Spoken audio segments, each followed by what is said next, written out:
yo soy Patricia Sánchez Herrera, soy la coordinadora del grado y para mí es un enorme placer estar aquí presentando a una maravillosa terapeuta que ha tenido el honor de venir desde Argentina hasta aquí a darnos una charla maravillosa. Yo ya he tenido el placer de escucharla hace 1 año y medio, una cosa así, que también estuvo, pero ya veréis, es maravillosa. Entonces, para mí, yo lo primero que quiero es agradecer a la Asociación de Estudiantes, a Mara, a Joel y a todos los compañeros que han organizado estas charlas. Ahora nos contará un poquito Mara en qué van a consistir estos seminarios de Preocúpate. Y nada, desde la coordinación de la RI Juan Carlos estamos maravillados con estas iniciativas que tienen nuestros estudiantes.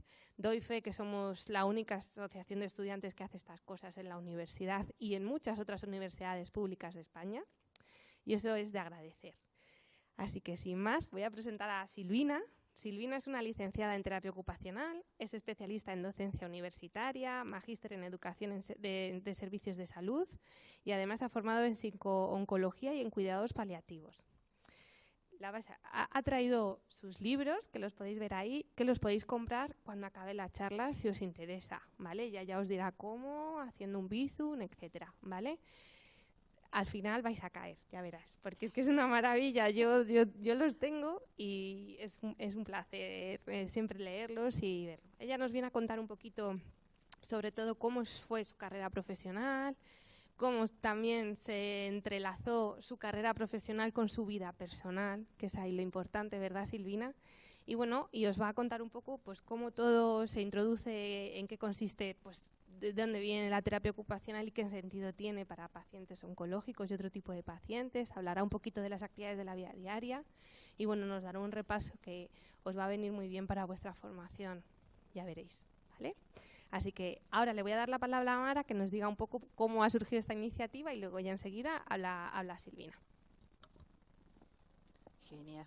Buenas tardes, yo soy Mara, presidenta de la Asociación de Estudiantes de Terapia Ocupacional de aquí de la RI Juan Carlos, y esta idea de ocupados con referentes de terapia ocupacional surgió durante el curso pasado porque queríamos como fomentar lo que es la profesión de la terapia ocupacional para que los estudiantes de la carrera o de otros grados de la propia universidad pudieran conocer más sobre esta profesión y en detalle sobre papeles que hacen concretamente algunas personas, y lo iniciamos el año pasado y tuvimos el honor de contar con María José de Viedma y con Alicia Chapinal, que es una referente de terapia ocupacional en España. Y nos sentimos, la verdad, muy afortunados de poder iniciar esta segunda tanda de ocupados con referentes de terapia ocupacional en este curso con Silvina, que, pues eso, como ha dicho Patricia, ha venido desde Argentina para hablarnos sobre estos dos temas que a mí y a toda la asociación nos parecen muy interesantes de compartir y aprender contigo. Y sin nada más, te paso el micro. Bueno, tú ya tienes. Ya está, ¿me dejan sola? Así nomás. Bueno, muy bien. Esto para ellas, porque realmente el esfuerzo, el seguimiento que han hecho, todo el centro de estudiantes, yo porque hablaba con ella nada más, pero siempre atrás de alguien hay un grupo que es el grupo que sostiene. Y si ustedes como estudiantes, que en realidad son colegas en formación, estamos casi ahí, que puedan empezar a sentir la magia y enamorarse de la terapia ocupacional. Yo sé que para ustedes, para muchos es un esfuerzo, que han venido de las prácticas, que han salido corriendo, que por ahí no tenían el espacio para venir, pero bueno, los que están, yo espero que podamos compartir esta magia. Y yo no me puedo quedar quieta sentada en un lugar, así que, perdón, pero me voy a mover. Les quería contar una cosita antes de arrancar, porque dicen, ay, sí, que es licenciada en terapia ocupacional, que estudió tal o tal cosa. Pero yo en realidad soy Silvina. Soy Silvina, la que tiene un apellido recontra difícil, que cuando ustedes lo leen escrito van a decir, ¿cómo? ¿Con qué condimento se come esto? La que eligió terapia ocupacional por un montón de cosas. Y sucedió acá en la ciudad de ustedes algo súper mágico, que todavía tengo piel de gallina con lo que pasó. y lo tengo él de testigo porque fue impresionante. Es mi marido y es camarógrafo, ¿viste? Se me cae la baba. El 16 fue mi cumpleaños. Y yo dije, quiero estar en Madrid en mi cumpleaños. Vengo acá y una colega, Inda Sango, me dice, hay un montón de librerías de cosas hermosas para hacer en la ciudad de ustedes. Y yo había recorrido con Marta unas cuantas cosas, pero me faltaban muchas otras. Y la próxima vez que venga voy a recorrer todas las que me faltan. Y ella me dice, bueno, con el tiempo que tenés, de 38, obviamente me encantan los libros. Y yo le decía a una compañera de usted que está ahí, que yo los libros, este tiene 2 días, pero ya está todo escrito, macheteado. Me gusta leer con papel y escribir al lado. Después cuando lo toco así nada más y recuerdo cosas que ya he leído. Inda, entre 38 librerías, me dice, mira, ándate a la Mistral. La Mistral. Ahora viene la magia. Toda mi adolescencia, cuando yo elijo estudiar terapia ocupacional, tenía mi habitación empapelada, como hacemos todos los adolescentes, con cosas de música, con imágenes. Yo tenía un poema enorme de Gabriela Mistral, que dice, que se llama El placer de servir, no me acuerdo el título ahora original, pero que habla que toda la naturaleza es un anhelo de servicio. Habla del servicio, el servicio, el servicio. Y se lo comenté a otra terapista y me dice, pero lo que estás diciendo es terapia ocupacional. Inda me indica que vaya a esa librería, la Mistral, donde se relaciona mi historia. Y yo empecé, no estaba el libro de ella, entonces empecé a caminar entre la cantidad de libros, tocándolos nada más. Y este libro estaba así de costado, y les puedo jurar que es como que el libro medio salió, porque lo tuve que agarrar y lo tomé. Y el libro habla de cuidados. Y yo digo, no te puedo creer, porque además estaba con una blusa que tenía flores de algodón. Yo digo, no me puede faltar más nada. Eran las flores de algodón, esto que habla de cuidados, y yo vengo a hablarles de autocuidados a ustedes. Era como que me cerraba absolutamente todo. Siempre he dicho que las personas no somos números de historias clínicas, no somos nombre y apellido, sino que somos quienes somos con nuestra historia. Entonces, las narrativas en terapia ocupacional son como lo más importante. Y una de las narrativas más importantes es la nuestra, la personal, por dónde empezamos. ¿Por qué elegimos lo que elegimos? ¿Por qué descartamos algunas otras cosas? Y con todo esto los quiero llevar a los autocuidados. Vieron que di mucha vuelta, pero ya voy a llegar. Los autocuidados. Yo no sé de qué lado, como para no taparles. Ahí está. ¿Por qué no digo cuidados nosotros que cuidamos a los demás? ¿Por qué no pensar los cuidados del otro? Porque nosotros somos los que vamos a poner el cuerpo, el alma, la historia en acompañarlos. Y para poder acompañarlos bien tenemos que estar bien. Sí o sí, no hay vuelta que darle. Entonces vamos a tratar de tirar algunas cosas. Yo me voy a recontrapurar porque sé que quiero contarles un montón de cosas. Igual después les queda mi contacto. Lo que no les pueda contar hoy, me llaman y me dicen, Silvina, ¿me decís tal otra cosa? Y yo les contesto. Algunas aproximaciones a conceptos de cuidado. ¿Cuáles son las prácticas habituales de cuidado? Porque uno, cuando pensamos en cuidado, siempre pensamos como muy organizadito. Ay, bueno, voy a pensar en las ABE de alimentación, higiene, vestido, transporte, como muy organizadito y lo ponemos como en una cajita. Y hay tantas otras cosas que tienen que ver y que forman parte de nuestra cotidianeidad, de nuestra historia. Entonces, ¿cuáles son nuestras prácticas habituales? ¿Qué destrezas tenemos cada uno de nosotros para autocuidarnos? Hacer un propio inventario, que eso lo van a ir pensando. Quédate tranquila que no te voy a preguntar a vos. ¿Cómo te llamas? No te voy a preguntar, Irene. Bueno, ¿y vos cuál de estas haces? No te voy a preguntar. Eso te lo quedás vos para vos solita.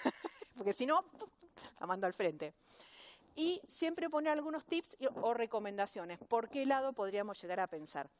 ¿Cómo para que cada uno de ustedes pueda armar un propio plan de autocuidado? Empiecen por ustedes y después lo aplican con sus hermanos, con sus novios, sus parejas, sus padres, sus pacientes, con todo el mundo. Háganle a cada uno su plan que organice cada uno su plan de autocuidado. ¿Por qué? Porque cuidarse es un acto de presencia. Y es de todos los días, porque nosotros cada día nos levantamos, abrimos los ojos, y yo personalmente digo, ay, gracias por abrir los ojos otro día, porque no sabemos cuándo va a ser el último día que abramos los ojos. Entonces, qué lindo, voy a abrir los ojos. ¿Y qué es lo que voy a empezar a hacer? ¿Y cómo me siento hoy? Y empiezo a hacer mi autoinventario.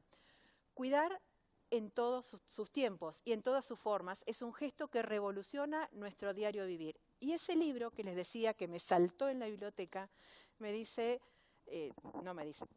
me dice la autora, como que la autora estuviéramos tomando un cafecito y me dijo, a través de sus páginas, que en realidad tendríamos que formarnos en la cultura del cuidado. No pensar el cuidado como algo aislado, sino vivir en una cultura del cuidado, de cuidarme, cuidarnos, cuidar el ambiente, cuidar el mundo, cuidar todo, hasta los mínimos detalles. Por ejemplo, abro un paréntesis, este coffee break que Mara y todo su grupo armaron, es un acto de cuidado, es un acto de amor. Porque fue, vamos a hacer una pausita y con esto un poquito de azúcar y los vamos a despertar y los vamos a poner listos para el próximo tema. Es un acto de cuidado. Hay un autor que se llama Moro Abadía que usa un término que son las palabras maleta. Es una palabra que significa mucho. Uno adentro de una maleta pone un montón de conceptos juntos. Entonces él dice que la palabra cuidado es muy, muy, muy amplia y que involucra muchas cosas. Es una palabra maleta porque describe un campo de estudio de forma concisa y reúne diferentes perspectivas, distintas posturas y distintos significados.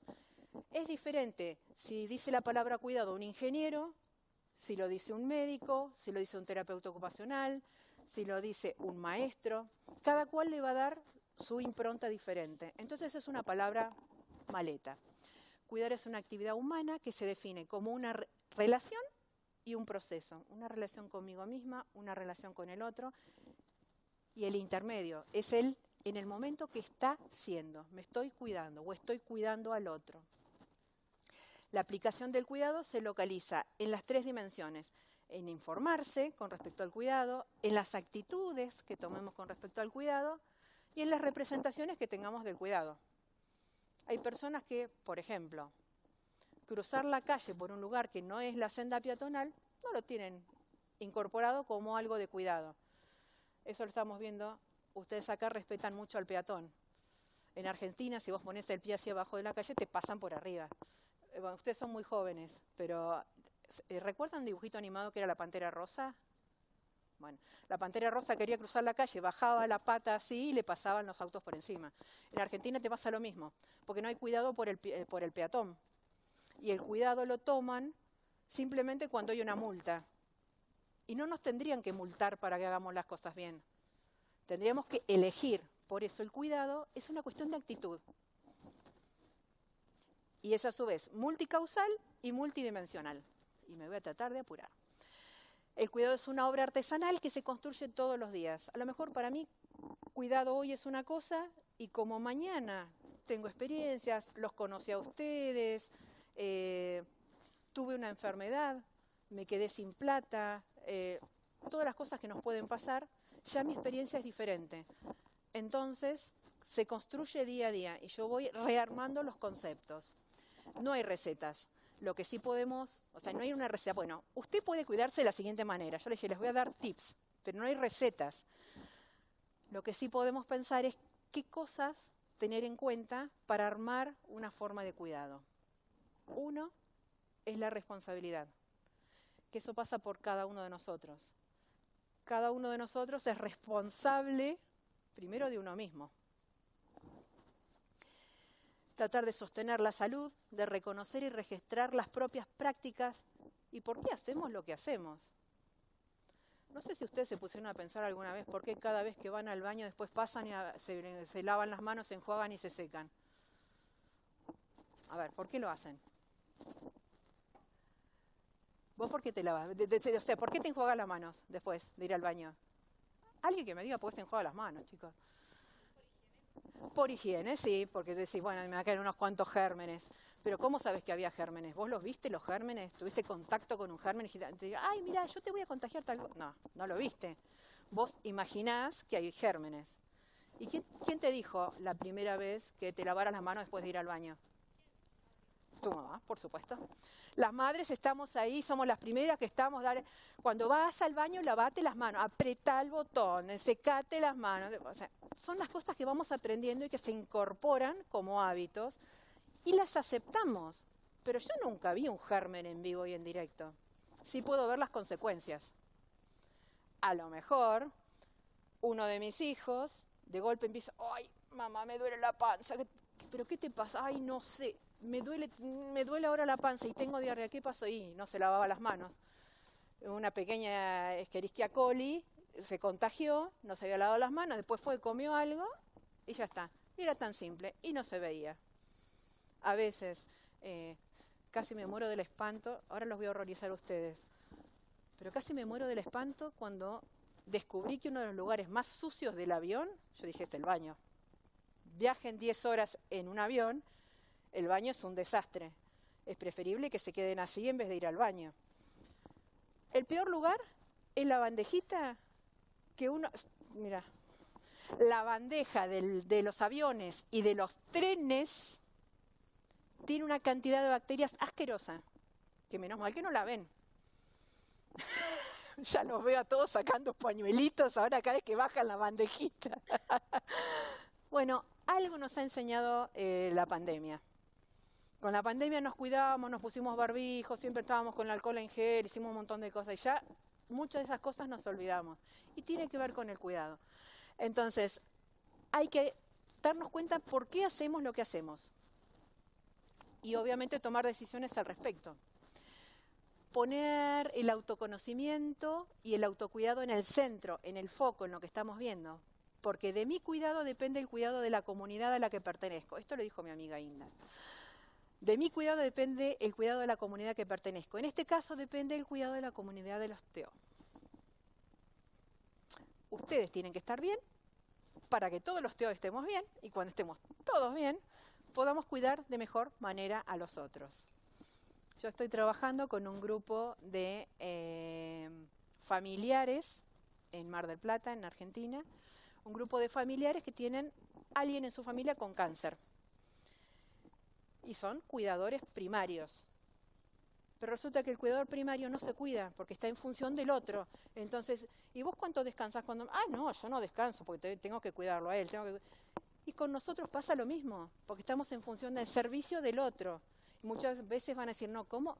Vino Silvina y me dijo que yo me tengo que cuidar. ¿Cómo me voy a tomar este tiempo para mí si yo tengo que trabajar con el otro, me tengo que inmolar por el otro?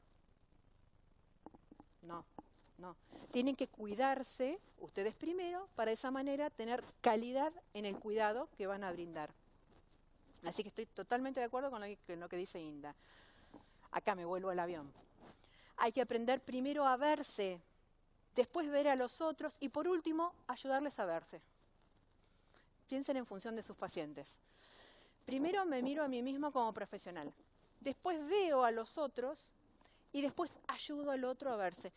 En los aviones, si llega a haber una despresurización, ¿se llama?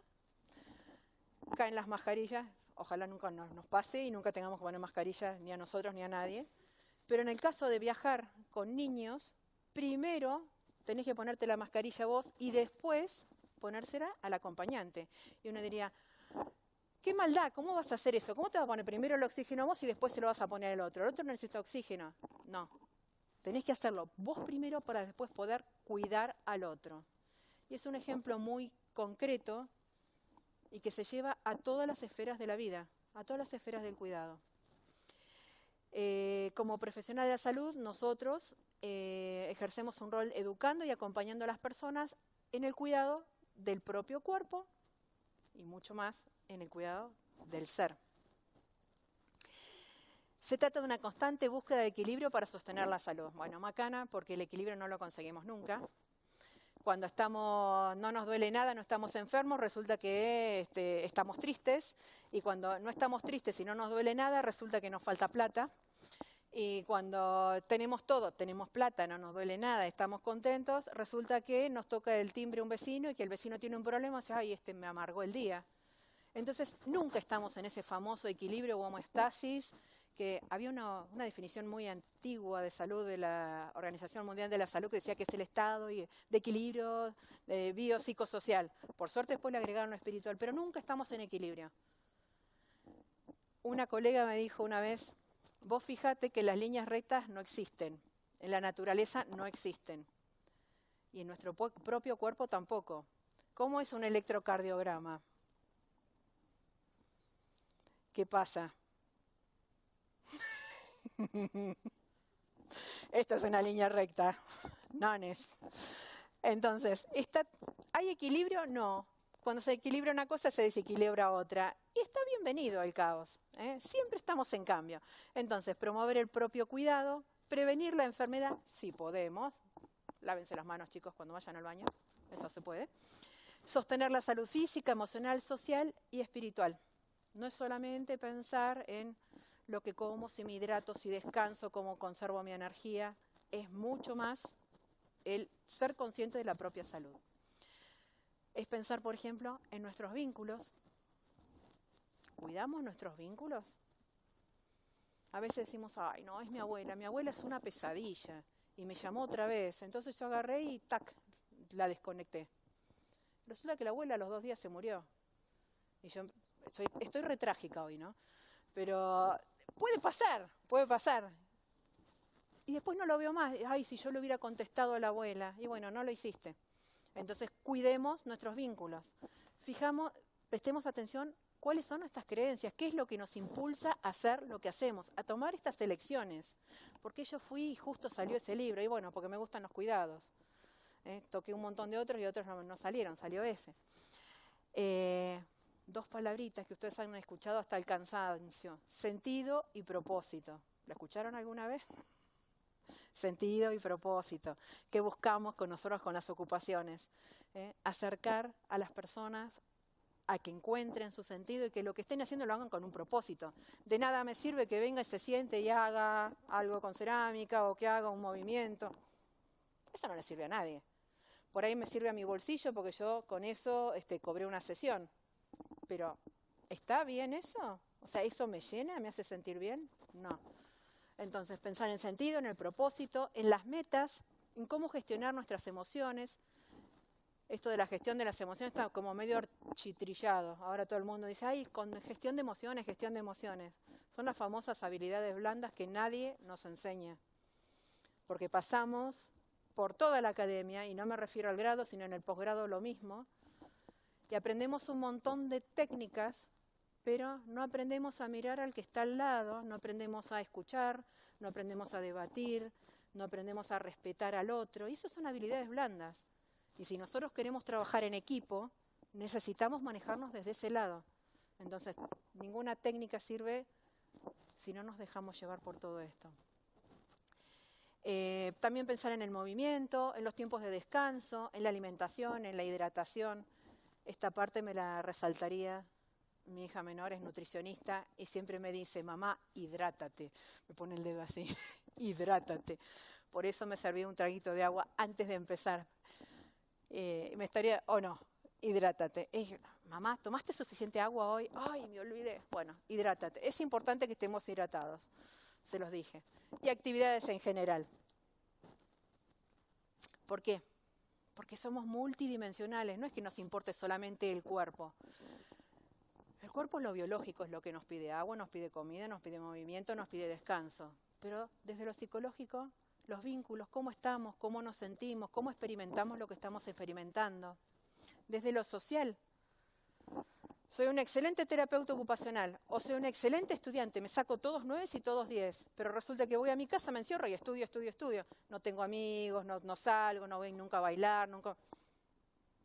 Me estaría fallando alguna parte, me estaría faltando, no fallando, me estaría faltando alguna parte. Y desde lo espiritual,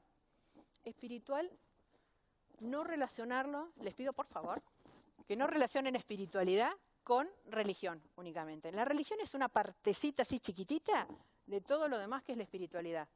Si yo les digo, amo la naturaleza, estoy diciendo algo que tiene que ver con espiritualidad. Me gusta el arte, me emociona el arte. Bueno, tiene que ver con espiritualidad. Espiritualidad igual sentido de vida y propósito de vida. Porque todos nosotros somos esto con lo que venimos al mundo. Somos un estuchecito y adentro del estuchecito está Irene, está Mara, Lara. ¿Dónde está Lara? Está Lara, ¿ves? Cada uno de ustedes está adentro de ese estuche. Pero no son solamente lo que se ve. Por eso toman decisiones y eligen cosas. Eso es la parte espiritual. ¿Y qué es el autocuidado entonces? Es la práctica de actividades aprendidas que tienen como característica el cuidado propio de la vida, la salud y el bienestar. Y acá quiero diferenciar entre curar y sanar. Porque hay gente que no se cura, pero sin embargo sana. Y hay gente que ha sanado y ha curado simultáneamente. Por eso, salud y bienestar. Es cómo me siento yo. ¿A qué cosas les tengo miedo? Hay personas que siguen con un diagnóstico y se sienten discapacitados toda su vida. Sienten que algo les falta. En vez de darse cuenta de todo lo que tienen. Todos tenemos un montón de cosas, un montón. Y si nos falta algo, alguna parte, no me refiero solamente a un segmento, una parte, una función. Si nos falta algo, ¿podemos seguir adelante? ¿Podemos seguir disfrutando nuestro día y siendo felices y haciendo felices a los demás con lo que tenemos? Sí. ¿Cuándo? Cuando lo valoramos lo que tenemos. Pero si me pongo acá y digo, ay, estoy sufriendo por lo que no tengo. No tengo esto, no tengo lo otro. Bueno, me tengo que correr del otro lado y pensar, ¿qué es lo que sí tengo? ¿Qué es lo que sí soy? Eso me lleva al estado de bienestar. Es cambiarse de vereda nada más. Decían, esto es re viejo, pensar el vaso medio lleno, medio vacío. El vaso es vaso nada más. Igual va a tener la mitad con o mitad sin. Es lo que ustedes valoren, nada más. Entonces, las prácticas cotidianas y las decisiones sobre estas prácticas que nosotros tomamos, que realiza una persona, una familia o un grupo, porque hay decisiones que las toma toda una comunidad para cuidarse de sí mismo o del grupo. Entonces, ¿por qué cuidarnos? Es necesario reconocer la importancia del autocuidado en una profesión con importantes niveles de estrés, váyanse preparando, y desgaste, para prevenir y proteger estados saludables. Uno dice, ay, qué lindo, ya tengo el título, empiezo a trabajar, va a ser todo hermoso, todo espectacular, bacana. Pero eso les va a pasar como terapeutas ocupacionales, como psicólogos, como arquitectos, como lo que fuera. Pero nosotros que estamos en contacto con otros seres humanos y estamos en contacto con el sufrimiento, eso implica un gran desgaste cuando te comprometés. Ahora, si no te comprometés, entras, atendés y te vas y listo. No te importa nada. Pero el ejercicio de la profesión nos somete a importantes niveles de estrés y de desgaste. A veces. Y otras veces no. Entonces, para cuidarnos, o sea, ¿para qué nos cuidamos? Para proteger esos estados y para prevenir también. Se destaca la necesidad de incorporar y sostener hábitos saludables ante la sobrecarga de trabajo, el riesgo que implica la tarea solitaria y la cantidad de horas de sedentarismo que conlleva un trabajo clínico. Bueno, o el trabajo del estudiante que tiene que estar sentado tantas horas, leyendo, preparando materiales. Dice, ay, no pude hacer ejercicio. Y bueno, porque estaba estudiando. Pero hay momentos y momentos para hacerlo. Igual, ustedes saben que la atención se conserva unos 45 minutos, más o menos. Entonces, si están recontra concentrados, tienen que llegar a preparar un parcial o un final y no les da el tiempo, bueno, estudien 45 minutos, salgan, vayan a dar una vuelta a manzana, caminen un poco, hidrátense. Después vuelven, se sienten y van a ver que están con, ay, pero qué bien que estudié ahora, porque se estaban cuidando. Porque no por esforzarse van a lograr cosas diferentes. Sobrecarga de trabajo, esto que les decía al principio, ¿no? De inmolarse, ay, yo tengo que atender porque soy terapeuta ocupacional, entonces me debo, como dicen los actores, me debo a mi público. Me debo a mis pacientes, tengo que ir, tengo que estar espléndida, tengo que estar siempre alegre. No. ¿Saben que son seres humanos? y no tienen una capa de superhéroe que puedan ponerse y decir, ay, a mí no me pasa nada. Nos pasan cosas todo el tiempo. Entonces esta palabrita que es develar, que es correr el velo, cuando uno corre una cortina ve lo que espía, lo que hay atrás de la cortina. Y con respecto a los autocuidados, puedo pensar en autocuidado tanto emocional como intelectual, aceptarlo, expresar lo que siento, meditar, el sentido del humor. ¿Hay algún malhumorado o malhumorada acá? ¿Hay alguno que le moleste todo? No, eso no me lo van a decir, seguro. ¿Alguno que tenga muy buen sentido del humor? ¿Que le pueda encontrar la parte graciosa a las cosas que pasan? Alguien que se tropiece, mira, ella se rió, ella se acordó de alguna maldad. Cuando alguien va caminando y de golpe se tropieza delante tuya, díganme, es muy gracioso. Si yo me paro al borde, le dije a él, tengo que tener cuidado con los escalones, tengo que quedarme lejos porque lo más probable tengo una tendencia a la caída muy particular. Y como me muevo, el señor camarógrafo me dijo, en lo posible quédate quieta. Entonces yo trato de no moverme demasiado. Pero si yo me cayera en este momento, yo sé que dirán, pobre Silvina se cayó, pero porque es normal, es natural, es algo inherente al ser humano y explotamos el sentido del humor. En los velorios hay mucha gente que como antídoto contra el dolor utiliza el sentido del humor, el humor negro, el humor ácido. Yo les cuento una así cortita, porque si no, vos marcame cuando me estoy pasando del tiempo, Vos haceme así y yo te miro. Tenía un pacientito con leucemia que había entrado a quirófano, 11 años, Benja, no me lo voy a dar nunca. Entonces, ¿vieron el beneficio secundario de la enfermedad? Que claro, como soy un niño y estoy enfermo, ¿qué puedo pedir? Puedo pedir regalos, puedo pedir atención, puedo pedir un montón de cosas que no me darían si no estuviera enfermo. Bueno, Benja había pedido, en Argentina se llaman chascos, que son esas cosas que son de mentira, por ejemplo, sangre artificial, que se usan ahora para Halloween, heridas, bueno, chascos. Se venden como chascos, se venden en sobrecitos, bueno, y él, antes de su cirugía, como 15 días antes, empezó a pedirle a todos, ay, ¿no me regalás un chasco? ¿No me regalás un chasco? Ay, pobre Benja, vamos a regalarle un chasco. Y bueno, se había juntado el desgraciado, se había juntado un montón de sobrecitos chiquititos de una jalea roja horrible. Lo operaron, había entrado a terapia intensiva, terapia intermedia, había entrado con sus sobrecitos, los abrió, estaba todo canalizado. O sea, imagínense un niño que sale de una cirugía, todo canalizado, se chorreó todo con la sangre de chascos, la cara, la camisola, todo, y chorreaba por la camilla así de costado.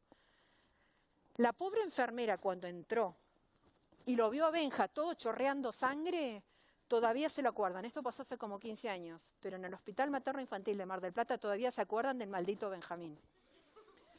Todo chorreado de sangre. Entonces la enfermera, ¿qué le pasó a Benja? Claro, estaban con una transfusión. ¿Qué le pasó a Benja? Y el tipo se siente y era un chiste.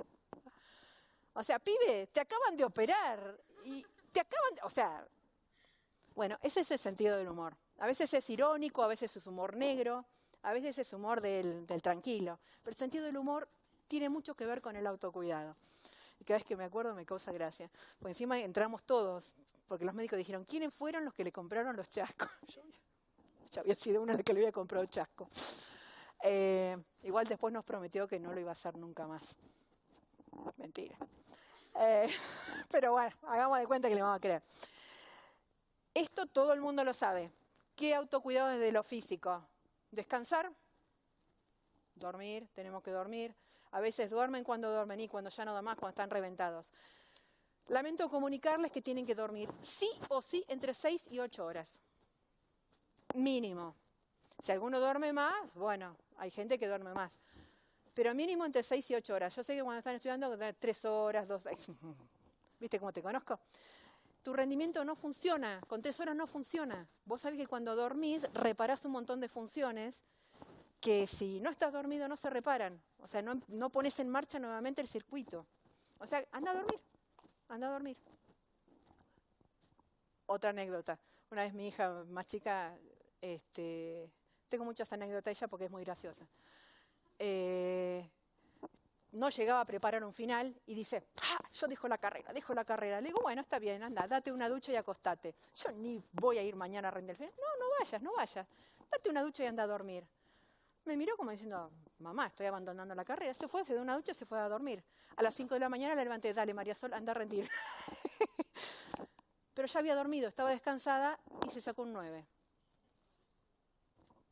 Entonces a veces uno por cansancio comete errores que no consideras. Entonces tienen que descansar, tienen que hidratarse, prestar atención a lo que comen, a la alimentación.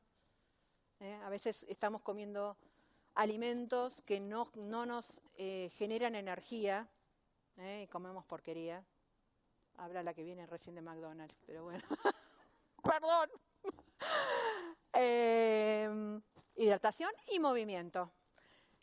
Una vieja profesora me decía, toda articulación que no se mueve es como un fierro viejo que se queda quieto. Entonces, hay que moverse, sea de la manera que sea. Caminando, practicando un deporte, yendo a bailar, lo que fuera, sacando a pasear el perro. Aunque sea mínimo, pero muévanse. Si quieren llegar hermosos, vieron que el promedio de vida son 960 meses, más o menos 80 años. Si quieren llegar espectaculares a los 80 años, muévanse. Pues si no van a llegar en silla de ruedas. También puede ser una silla de rueda con turbina, ¿viste? Pero prefiero llegar caminando. Autocuidado social, que tiene que ver con los vínculos, generar redes, no se queden solos, hablen con la gente, no sean cargosos, pero hablen. Y autocuidado espiritual, cuiden su energía. A veces es necesario desconectarnos de las redes, desconectarnos de todo lo demás, y me voy a sentar abajo de un árbol. ¿Vieron la cantidad de cotorras que hay? Esos loritos verdes que estaban, cuando recién entré digo, ay, mira la cantidad, pero había como 20, 25. ¿Están siempre ahí? Deben estar muy tranquilas. Bueno, eso es una pequeña conexión. Se tomaron el tiempo de ver algo. Hay gente que pasa y no los ve pasto verde, en vez de ver los pájaros que estaban comiendo ahí. Entonces, cuidar la energía, revisar qué es lo importante. Hay cosas que son urgentes y cosas que son importantes. Y generalmente hacemos lo urgente y lo importante lo dejamos de lado. Vamos a poner en la balanza. Aprendan a delegar también, porque hay cosas que son urgentes, pero las puede hacer otra persona, no ustedes. Entonces, si lo puede hacer otra persona, que lo haga otra persona. Y ustedes dedíquense a lo realmente importante. Cultivar la paz interior, conocerse a ustedes mismos, la compasión. Compasión es sentir con el otro. Yo siempre digo que compasión, se habla mucho de empatía ahora. Todos tenemos que ser súper empáticos y sentir y darnos cuenta de lo que está sintiendo el otro. ¿Y qué hago con sentir lo que está sintiendo el otro? Para empezar, que no puedo sentir lo que siente el otro. Me imagino lo que el otro estaría sintiendo, pero no puedo sentir lo mismo. En cambio, compasión es dar un pasito más allá de la empatía. Es entender lo que el otro está sintiendo y hacer algo. Es poner la empatía en acción. Está bueno eso. No debería decirlo yo, pero está bueno. Autoconfianza y armonía con el entorno.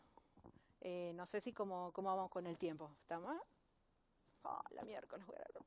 Entonces, ¿cómo me cuido? ¿Cómo me cuido? De manera total, activa, incluyendo lo físico, lo emocional, lo social y lo espiritual. No me dejen nada afuera. Afirmando la vida y considerando que el deterioro y la muerte son parte de la vida. En algún momento se van a hacer viejos, lo lamento. Ahora están todos jóvenes, hermosos y preciosos. En algún momento se van a hacer viejos. En algún momento van a ver que, y sí, pues es un proceso de envejecimiento natural. Vas perdiendo funciones, bueno, el deterioro y la muerte forman parte de la vida. Ya da para otro tema eso. Entonces, también empecemos a separar los hechos, la realidad de la ficción. Más del 90% de las cosas que pensamos que van a suceder, que son amenazas, ay, me va a ir mal en el examen, ay, me va a decir que no me quiere, ay, voy a perder el colectivo. Son todos, ay, ¿qué? Y no pasa nada. En realidad no es el 90%, es el 92% de las cosas que nos imaginamos que van a pasar, nunca pasan. Las cosas malas, Porque en general nosotros pensamos que nos van a pasar cosas malas, no pensamos que nos van a pasar cosas buenas. El cerebro está en función de buscar amenazas todo el tiempo. Las amenazas son cosas malas, cosas que nos van a hacer daño.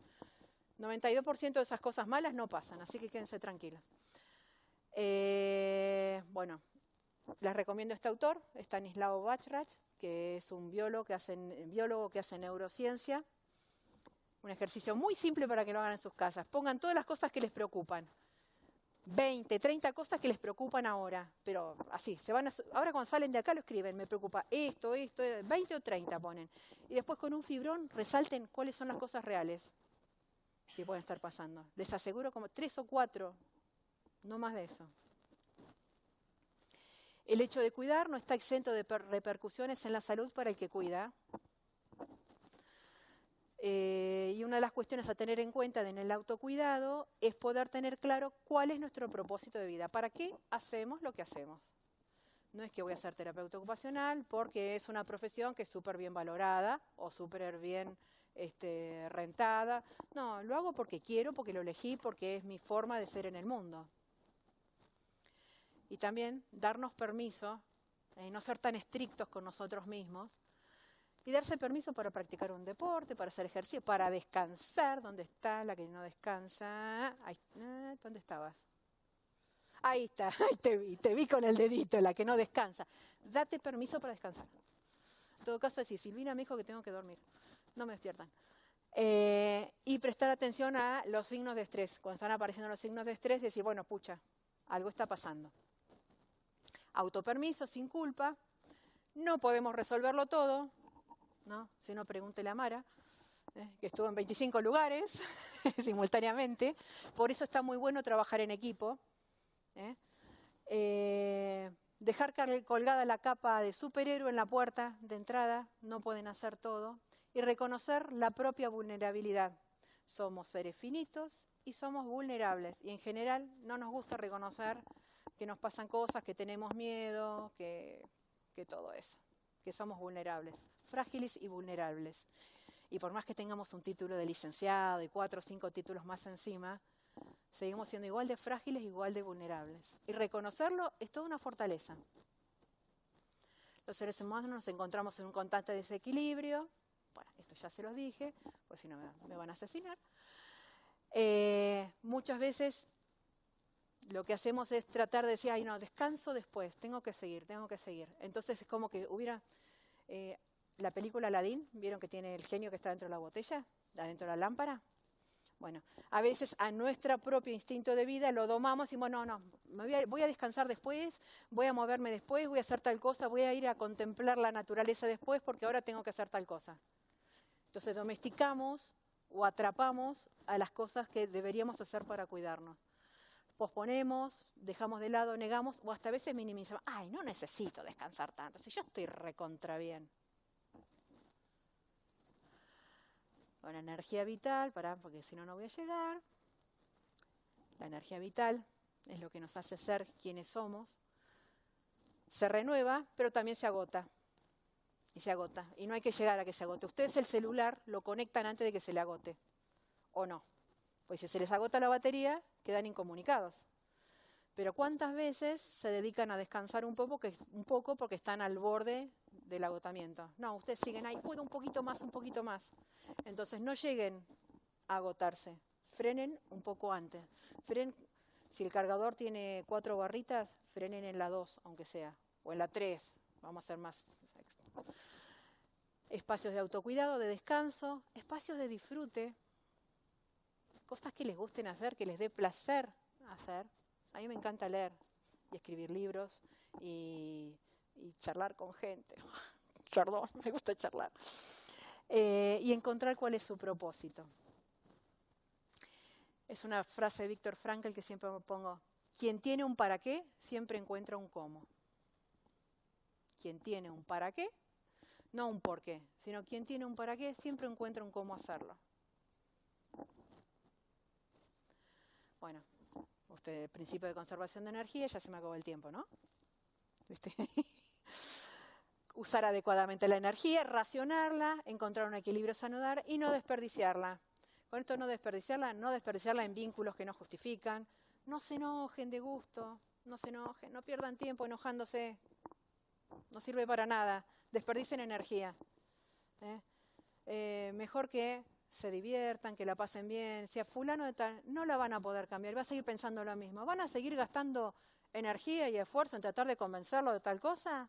No, déjenlo que siga pensando en lo que está pensando. No se gasten. No desperdiciar la energía. Detectar el estrés. Bueno, estrés, espera que voy a volver ahí, porque el estrés nos sucede cuando creemos que los recursos que tenemos no nos alcanzan para afrontar esta situación. Me genera estrés. Yo creo que no estudié lo suficiente para el examen, entonces me agarra un estresazo. Me genera estrés. Me genera estrés y eso aumenta mi presión arterial, me genera cansancio, me genera desgaste. Es que yo creo que no voy a poder con esto.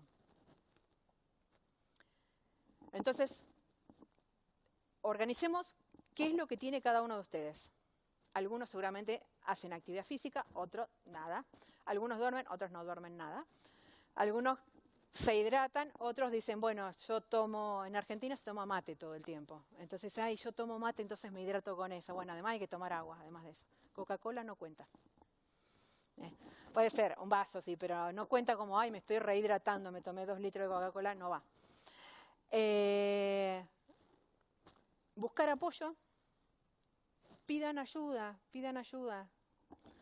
Reconocer los signos de estrés, ser amable con uno mismo y cuidar el cuerpo. Y les voy a resaltar esto, ser amable con uno mismo. Veo gente que trata recontra bien a sus amigos y no les hablaría mal a sus amigos. Y sin embargo uno va a su casa y dice, soy un estúpido, ¿por qué no hice tal cosa? Yo debería haber hecho esto. ¿A un amigo lo tratás así? Entonces, ¿por qué me voy a decir esto a mí mismo? Si yo soy la persona más importante de mi vida, porque es mi vida, la persona más importante soy yo.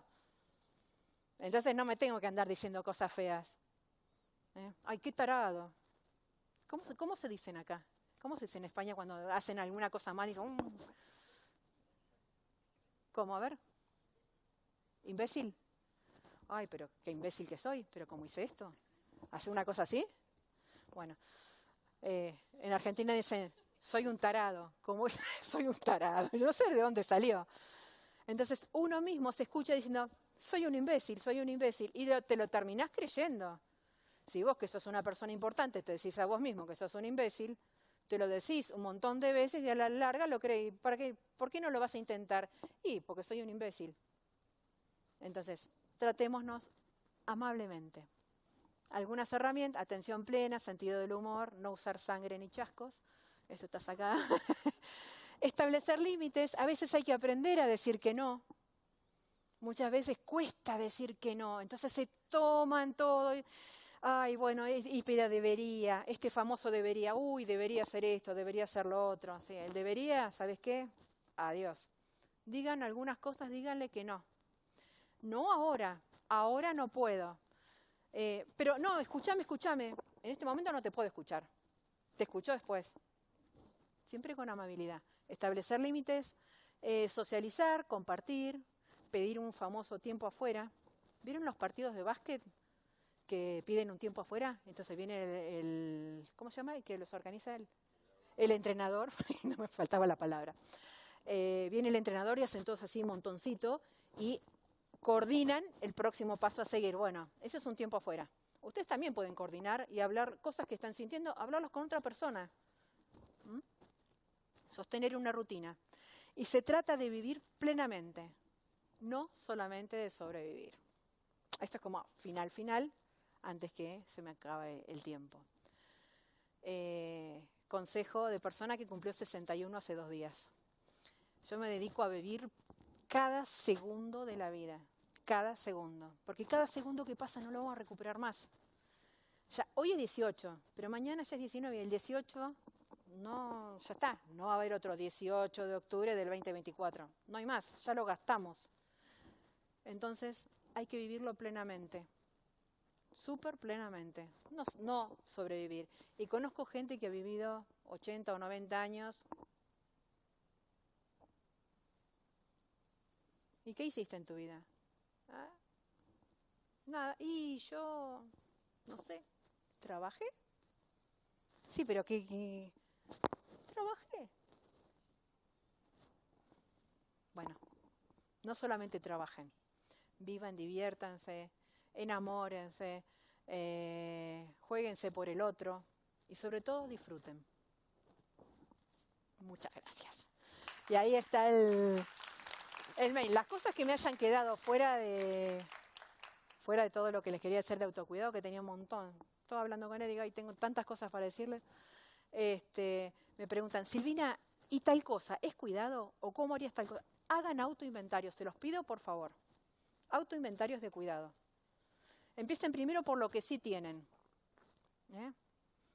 Soy inteligente, tengo un montón de amigos, tengo un buen sentido del humor, no duermo mucho. Pobre. Hagan autoinventarios porque cuando uno hace un inventario, después sabe qué cosas son las que puede modificar.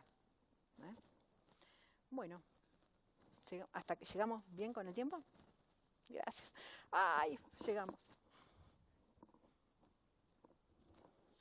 O sea que ahora tienen permiso para ir a hidratarse, no sé cómo sigue el asunto. Todo suyo. Bueno, pues muchísimas gracias, Silvina, y la verdad es que has tratado un tema muy interesante. Si os parece bien, si tenéis algunas dudas, las dejamos para la segunda vuelta. Ahora, con dolor, ¿cómo te gusta estar en ese lugar? Acuérdense lo que les dije de Benja. Yo en realidad ahí no estaba viendo un chico que estaba sufriendo, ni que tenía dolor, ni nada. Vi un chico que seguía siendo un niño y que seguía haciendo chistes. Entonces, la realidad es como uno la ve, como uno la enfoca. Si vos crees que hablar de una persona que tiene una enfermedad grave, que amenaza su vida, es pensar en la tristeza, en el sufrimiento, en el no va a estar más, en el dolor y todo eso, vas a ver eso. Bueno, entonces yo les quiero que es como resetearlos y que lo pensemos de diferente manera. Y les puse sentires y saberes en cuidados paliativos e intervenciones en oncopediatría. Y en ese orden, sentires primero y saberes en segundo plano. Pues yo puedo leer un montón y no sentir, no vincularme emocionalmente con lo que estoy experimentando o con lo que está experimentando el otro. Así que bueno, los voy a arrastrar ahí, relájense. Si quieren llorar, pueden llorar tranquilamente, podemos bajar si quieren las luces de la sala, así lloran tranquilos. Yo me pongo de espalda, así no veo al que está llorando. Mentira, no van a llorar nada. Bueno, no sé por qué esto no me estaría funcionando.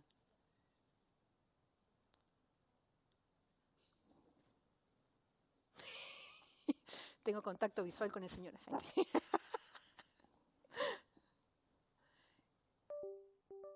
Ahí está, ahora sí. Bueno, vieron que todos los cuentos, a ver, mi amiga la futura escritora que está de verde ahí, ¿viste que todos los cuentos empiezan con había una vez? Había una vez Caperucita Roja, había una vez Blancanieves, pues siempre había una vez. Yo hace un tiempito encontré una entrevista que le habían hecho a una socióloga, una antropóloga, que se llamó Margaret Mead, que miren, mujer investigadora en 1920-1930. O sea, ser mujer e investigar en el siglo pasado es como muy fuerte. La mayoría eran todos hombres, con el perdón de los hombres presentes, pero las mujeres no contábamos. Entonces, Margaret Mead, que estudiara antropología y que se metiera a ver qué pasaba con las civilizaciones, cómo la gente habíamos llegado, cómo los seres humanos habíamos llegado a donde llegamos, era como muy fuerte. Y publicó, yo publiqué 5 libros nada más, pero ella publicó como 35 libros. Entonces encontré una entrevista que le hicieron y la periodista que le estaba haciendo la entrevista, vieron que hay algunos periodistas que son malos, que te preguntan una cosa al aire que no puedas contestar, ¿o no? ¿Viste? Te preguntan algo que vos no puedas contestar, entonces vos te quedas, no puedes contestar. Y esta periodista le preguntó a Margaret Mead, dice, usted, yo me imagino la conversación así, usted, Margaret, ¿cuándo cree que se inició la civilización? ¿Cuándo se puede haber iniciado la civilización? Pero, me va a pasar el cada vez que... ¿Qué les parece a ustedes? ¿Empezó la civilización cuando andábamos corriendo por la corteza de la tierra y de golpe levantamos las manos, bipedestamos, o cuando empezamos a usar el fuego? ¿O habremos empezado a hacer civilización cuando aparecieron las primeras herramientas? ¿Cuándo creen que fue? ¿En qué momento de la historia de la humanidad dijimos, bueno, a partir de ahora somos civilización, somos seres humanos? ¿Alguno de estos eventos? A ver, vos, el tuyo.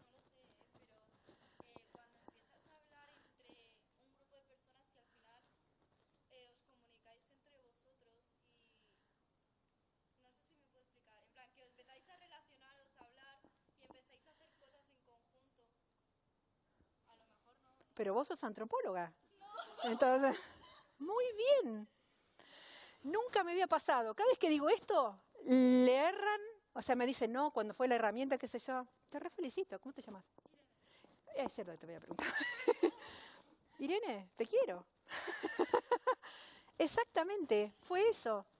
Ella le contestó, imagínense esto, tipo película, imagínense mamuts, animales que ya están recontra desaparecidos y nosotros, pobres seres humanos, que andábamos correteando. Mirá cómo me lo va a arreglar. Así que discretamente yo se lo doy y él lo arregla. Ustedes imagínense, ¿por qué a vos te sale y a mí no? Qué desgraciado. Yo le daba con el dedo y a mí no me funcionaba. Bueno, película, mamuts, nosotros andábamos corriendo ahí en el medio de la estepa, donde no había nadie, donde éramos 4 o 5, donde la expectativa de vida de una persona como recontranciana tenía 18 años. Recontranciano. Ella era un venerable anciano, 20 años. O sea, ¿por qué no se reproducían demasiado ahí? Porque no alcanzaban a ser fértiles para tener nuevas crías, porque no llegaban, se los comían los animales y todo eso. Bueno, ¿qué dijo Margaret Mead? Lo que nos dijo Irene. Empezó la civilización cuando encontramos un fémur con una fractura consolidada. Es decir, o sea, imagínense, situación, animales, todos corriendo, qué sé yo, se cae, me fractura la pierna. Con un fémur fracturado, ¿ahora cuánto tarda? 45, 60 días, por más que o te operan, te ponen un clavo, o tenés ya eso no se usa, pero 45 días mínimo tenés hasta que consolide, entre 45 y 60, ¿o no? ¿Más o menos por ahí ando? Siglo XXI. ¿Nadie sabe cómo consolida una fractura? Bueno, 2 meses. Ahora, imagínense en aquella época que obviamente no había yesos, no había cirugía, no había nada, y si a vos te fracturabas una pierna y no podías correr, y el resto de la gente seguía corriendo atrás de los animales, y vos te quedabas ahí. Y te quedabas solo, o te comía otro animal, o te quedabas ahí, no te comía nadie, pero no podías comer, no podías nada, y te morías, punto. Pero la fractura estaba consolidada. O sea que hubo una persona, como bien lo dijo Irene, hubo una persona que sintió algo por otra y se alejó de ese grupo que seguía corriendo y se quedó a cuidarlo. Estuvo mínimo 2 meses trayéndole agua, comida, dándole calor, entendiendo lo que sufría, pues yo no sé si fue una fractura expuesta o cómo había sido esa fractura. Margaret Mead dijo que la civilización empezó cuando alguien empezó a cuidar a otra persona, cuando nos dimos cuenta que a un otro me necesitaba. Eso me encantó, entonces yo a partir de ese momento me lo choreé. Chorear en Argentina significa me lo tomo prestado. Los cuidados. Cuidar es una actividad humana que se define como una relación y un proceso, se los dije antes, cuyo objetivo va mucho más allá de la misma enfermedad. No era la fractura, no era esperar que se consolide, fue abrazar a esta persona y decir, mira, o a lo mejor no había palabras, no te va a pasar nada, estoy yo acá con vos, me quedo con vos. No podía hacer nada por la fractura, pero me quedo con vos, no vas a estar solo. Eso es cuidar. ¿Y por qué juntar esto que les dije al principio? ¿Por qué juntar sentires y saberes en atención paliativa? Hay un autor, un poeta uruguayo que se llama Eduardo Galeano, que a mí me encanta, y él dice que tenemos que recorrer estos 20 centímetros que separan la razón del corazón y que debemos juntarlos y de esta manera ejercer nuestro derecho a ser seres sentipensantes. No ser solamente seres pensantes, porque un ser pensante es alguien que puede ser un buen técnico, que te puede recitar muy bien algo de memoria, pero cuando sos sentipensante, cuando esto que vos estás diciendo, además lo estás sintiendo. Cuando vos sentís, podés interpretar lo que el otro también está sintiendo. Si no, no.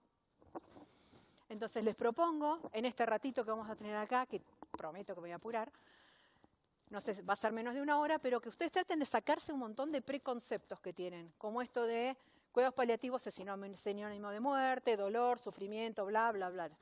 Sáquenselo. Desaprendan un montón de cosas, se me ponen en off, y lo vamos a pensar de otra manera. Los invito a quedarse en blanco y a reescribir una historia, porque a lo mejor alguno de ustedes, después cuando tengan el título, se van a dedicar a trabajar con personas que estén en el final de la vida o que les haya pasado algo muy grave, esta cosa que todo el mundo se escapa porque dicen, ay, yo con el sufrimiento no quiero saber nada. Es re divertido. No, la verdad que de sufrimiento no tiene nada. Nada mejor que dudar, preguntarse, replantear nuestras prácticas y verificar la evidencia científica. Esto se los deben decir, se los deben machacar. Verificar la evidencia científica.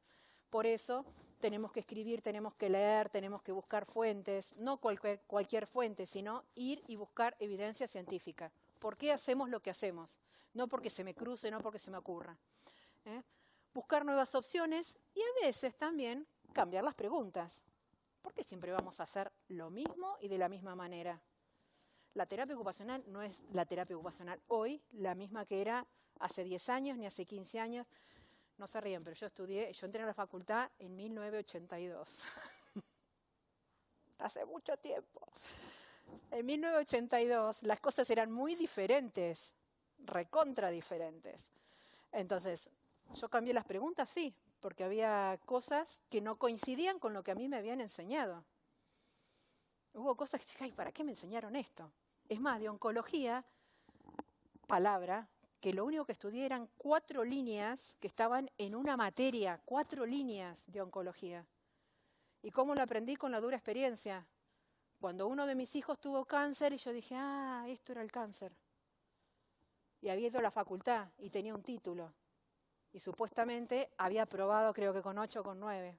Ah, porque debo confesar que como me gusta leer y me gusta escribir, también me encantaba estudiar. Y me sigue gustando. Así que estudiaba, era muy traga. Estudiaba mucho. Pero a veces hay que cambiar las preguntas. Lo único que sabemos que es permanente en la vida es que vivimos en un mundo de cambios, que estamos cambiando todos los días. Hoy, les dije antes, no somos los mismos que éramos ayer y ojalá seamos diferentes, que mañana cambiemos y seamos diferentes. Y si no, igual la vida se va a ocupar de hacernos cambiar.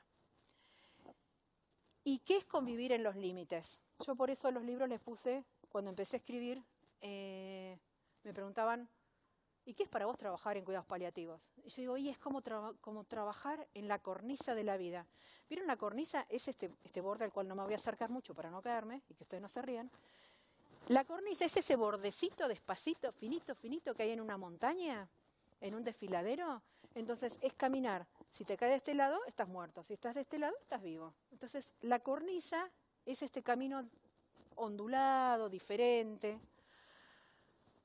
y donde convivís en los límites. ¿En los límites de qué? El límite del tiempo, porque nosotros los seres humanos somos finitos. Tenemos un día que nacemos, una vida que vivimos, y en algún momento, ¡zac!, nos morimos. Se nos acaba el piolín, se nos acaba la cuerda. Algunas vidas son más cortitas y otras vidas son más largas. Por eso yo les decía antes, vivan con sentido, no desperdicien la vida porque tienen un tiempo de vencimiento y se les va a acabar. Es cierto, ¿eh? Todos se van a morir. ¿Estamos seguros de eso? ¿Alguien nació en octubre acá? Ah, bien. 1, 2, 3, 4, 5. 5 de octubre. Bien. ¿Todos librianos? No. De Libra. Digo de signo Libra, total, para decir algo. El promedio de vida son 80 años. Y yo, personalmente, de los 80 ya me gasté 61. Eso suponiendo que llegara al promedio de vida. Pero no todos llegan al promedio de vida. Yo espero superar al promedio de vida. Yo mínimo hasta los 90 no paro. En condición, no, obvio. Tengo muchas cosas por hacer, muchos lugares por viajar. No. Pero no sabemos cuándo. Entonces, ese límite de tiempo, el límite de la edad cronológica, de las posibilidades del acceso a los sistemas de salud, porque hay gente que tiene patologías y que realmente no puede acceder a los sistemas de salud. Convivir con los límites de la vulnerabilidad propia, de la finitud propia, de los recursos de los que disponemos. Los terapeutas ocupacionales somos profesionales de la salud, pero ¿qué pensamos cuando hablamos de salud? Sí, a veces nos llenamos la boca hablando de salud, pero el concepto de salud es para todos diferente. Y ahí, yo les digo, 1982, lo que pensábamos de la salud a lo que se piensa hoy es totalmente diferente. Entonces cambian los paradigmas desde los cuales nos planteamos. En lo que les decía hoy de cuidados, yo les hablaba de autocuidados. Esta autora que estaba leyendo anoche, ella habla de la cultura del cuidado. Ya es como que superó, y de la ética del cuidado. Superó lo que yo les estaba diciendo. Yo dije, ¡ah! ¡Qué espectacular! Como que me abrió la cabeza, pero no me dio tiempo a cambiar el power porque ya se lo había mandado a ella. No lo pude incluir para la próxima. Entonces, hay veces que los paradigmas en los que estamos incluidos nosotros como agentes de salud, a veces nos aprisionan. Por ejemplo, paradigma biomédico. Yo tenía que darle con esto. ¿Por qué tenemos que hacer las cosas de esta manera y pensar que los seres humanos somos solamente una cosa fisiológica? Es tipo, te abro el capot del auto, te saco partes, te arreglo partes, las enrosco y vuelvo a cerrar el capot y ya está. Eso sería verlo desde lo biomédico nada más, desde lo físico. Pero hay tantas otras cosas que ver. O adherir también a posturas de moda, que eso también. Ay, no, yo adhiero a fulano de tal. A veces tenemos miedo a perder los límites. Yo soy terapeuta ocupacional. Vos sos fonoaudióloga, yo soy kinesiólogo, terapeuta físico. ¿Podemos trabajar conjuntos? Obvio que podemos trabajar conjuntos. Y no tengo que tener miedo a perder los límites, porque yo trabajo como terapeuta ocupacional, vos trabajás desde lo tuyo, y podemos trabajar en armonía, cada cual aportando desde lo que específicamente estudió. ¿Y qué es lo que vemos? ¿Solamente el organismo? ¿Lo vemos como roto? ¿Vemos como el hombre, la mujer, lo que fuera, como algo a reparar, algo que se rompió? ¿Y quién es el que lo repara? ¿Nos reparamos nosotros mismos o venimos nosotros con la varita mágica de terapeuta ocupacional y ¡ping! Te arreglé? ¿Arreglamos nosotros o se arregla el otro? ¿O nosotros somos simples acompañantes en el proceso de restaurar, de llegar al bienestar o lo que fuera? Bueno, intentemos reinventarnos, cambiar las cosas, cambiar las preguntas. Y ahí vuelven mis amigos que se levantaron. Y ya ni siquiera hablo de cuidados paliativos, ahora hablamos de atención paliativa. Con la evolución y los cambios de los sistemas de salud, en vista de las modificaciones de las necesidades de salud, claro, si antes el promedio de vida era de 35 años, de 40 años, una persona muy mayor, antes una persona de 50 era como re viejo. Para ustedes que son jóvenes, ¿cuánto es una persona muy grande? ¿Cuántos años tiene una persona muy grande? No me digan 61 porque los mato. ¿Cuánto es una persona muy grande de edad? 70. Me caes muy bien, de 70 para arriba. Una persona grande y una persona anciana. ¿Cuánto? 80, 90, por ahí. Bueno, eso sería una persona anciana. Bueno, me caen bien. Porque antes, el promedio de vida, les dije, primero eran 18 años. Yo vi unas pinturas rupestres en la Patagonia que la habían pintado con las manos, con grasa de guanaco, que es un animal, una especie de camello, un camélido. Y lo adherían con orina. Cuando me contaron eso dije, qué asquerosos. Pero bueno, dibujaban con eso, con tierras de colores, con la grasa del guanaco y lo adherían con orina a las paredes. Y las personas ancianas tenían 25 años. O sea, más de uno acá sería un anciano. Para los tehuelches sería un anciano. Y los grupos eran grupitos de, con mucha fuerza, 15 personas, 18 personas. Entonces, pensando en personas que eran adultas a esa edad o eran ancianos a esa edad, fíjense cómo cambiaron las cosas, que ahora tenemos gente de 90, de 100 años y de 110 años que están festejando su cumpleaños. hay una señora que está dando la vuelta al mundo, que tiene 112 años y que se compró no sé cuántos cruceros, eso lo leí hace poco, porque dijo que le salía más barato andar en crucero que pagar a un geriátrico. Y tiene 112 años la vieja. Perdón, la señora anciana. Y se baja en cada puerto y disfruta cada cosa. Entonces está en la cabeza de cada uno. Pero bueno, las cosas cambiaron. Y con algunos de ustedes hablamos recién de la pandemia, que la pandemia fue terrible para todos en todo el mundo, que se murió mucha gente, pero que también, aparte de todo lo malo que pasó, podemos pensar en algunas cosas buenas que nos trajo. Por ejemplo, pensar que la Organización Mundial de la Salud dijo, ¡ay! Hay algo que son los cuidados paliativos, tenemos que darle bolilla a los cuidados paliativos. Viste que en la Organización Mundial de la Salud es como que ellos bajan línea y todos los demás países del mundo acordamos y decimos, sí, tenés razón, hay que hacer cuidados paliativos.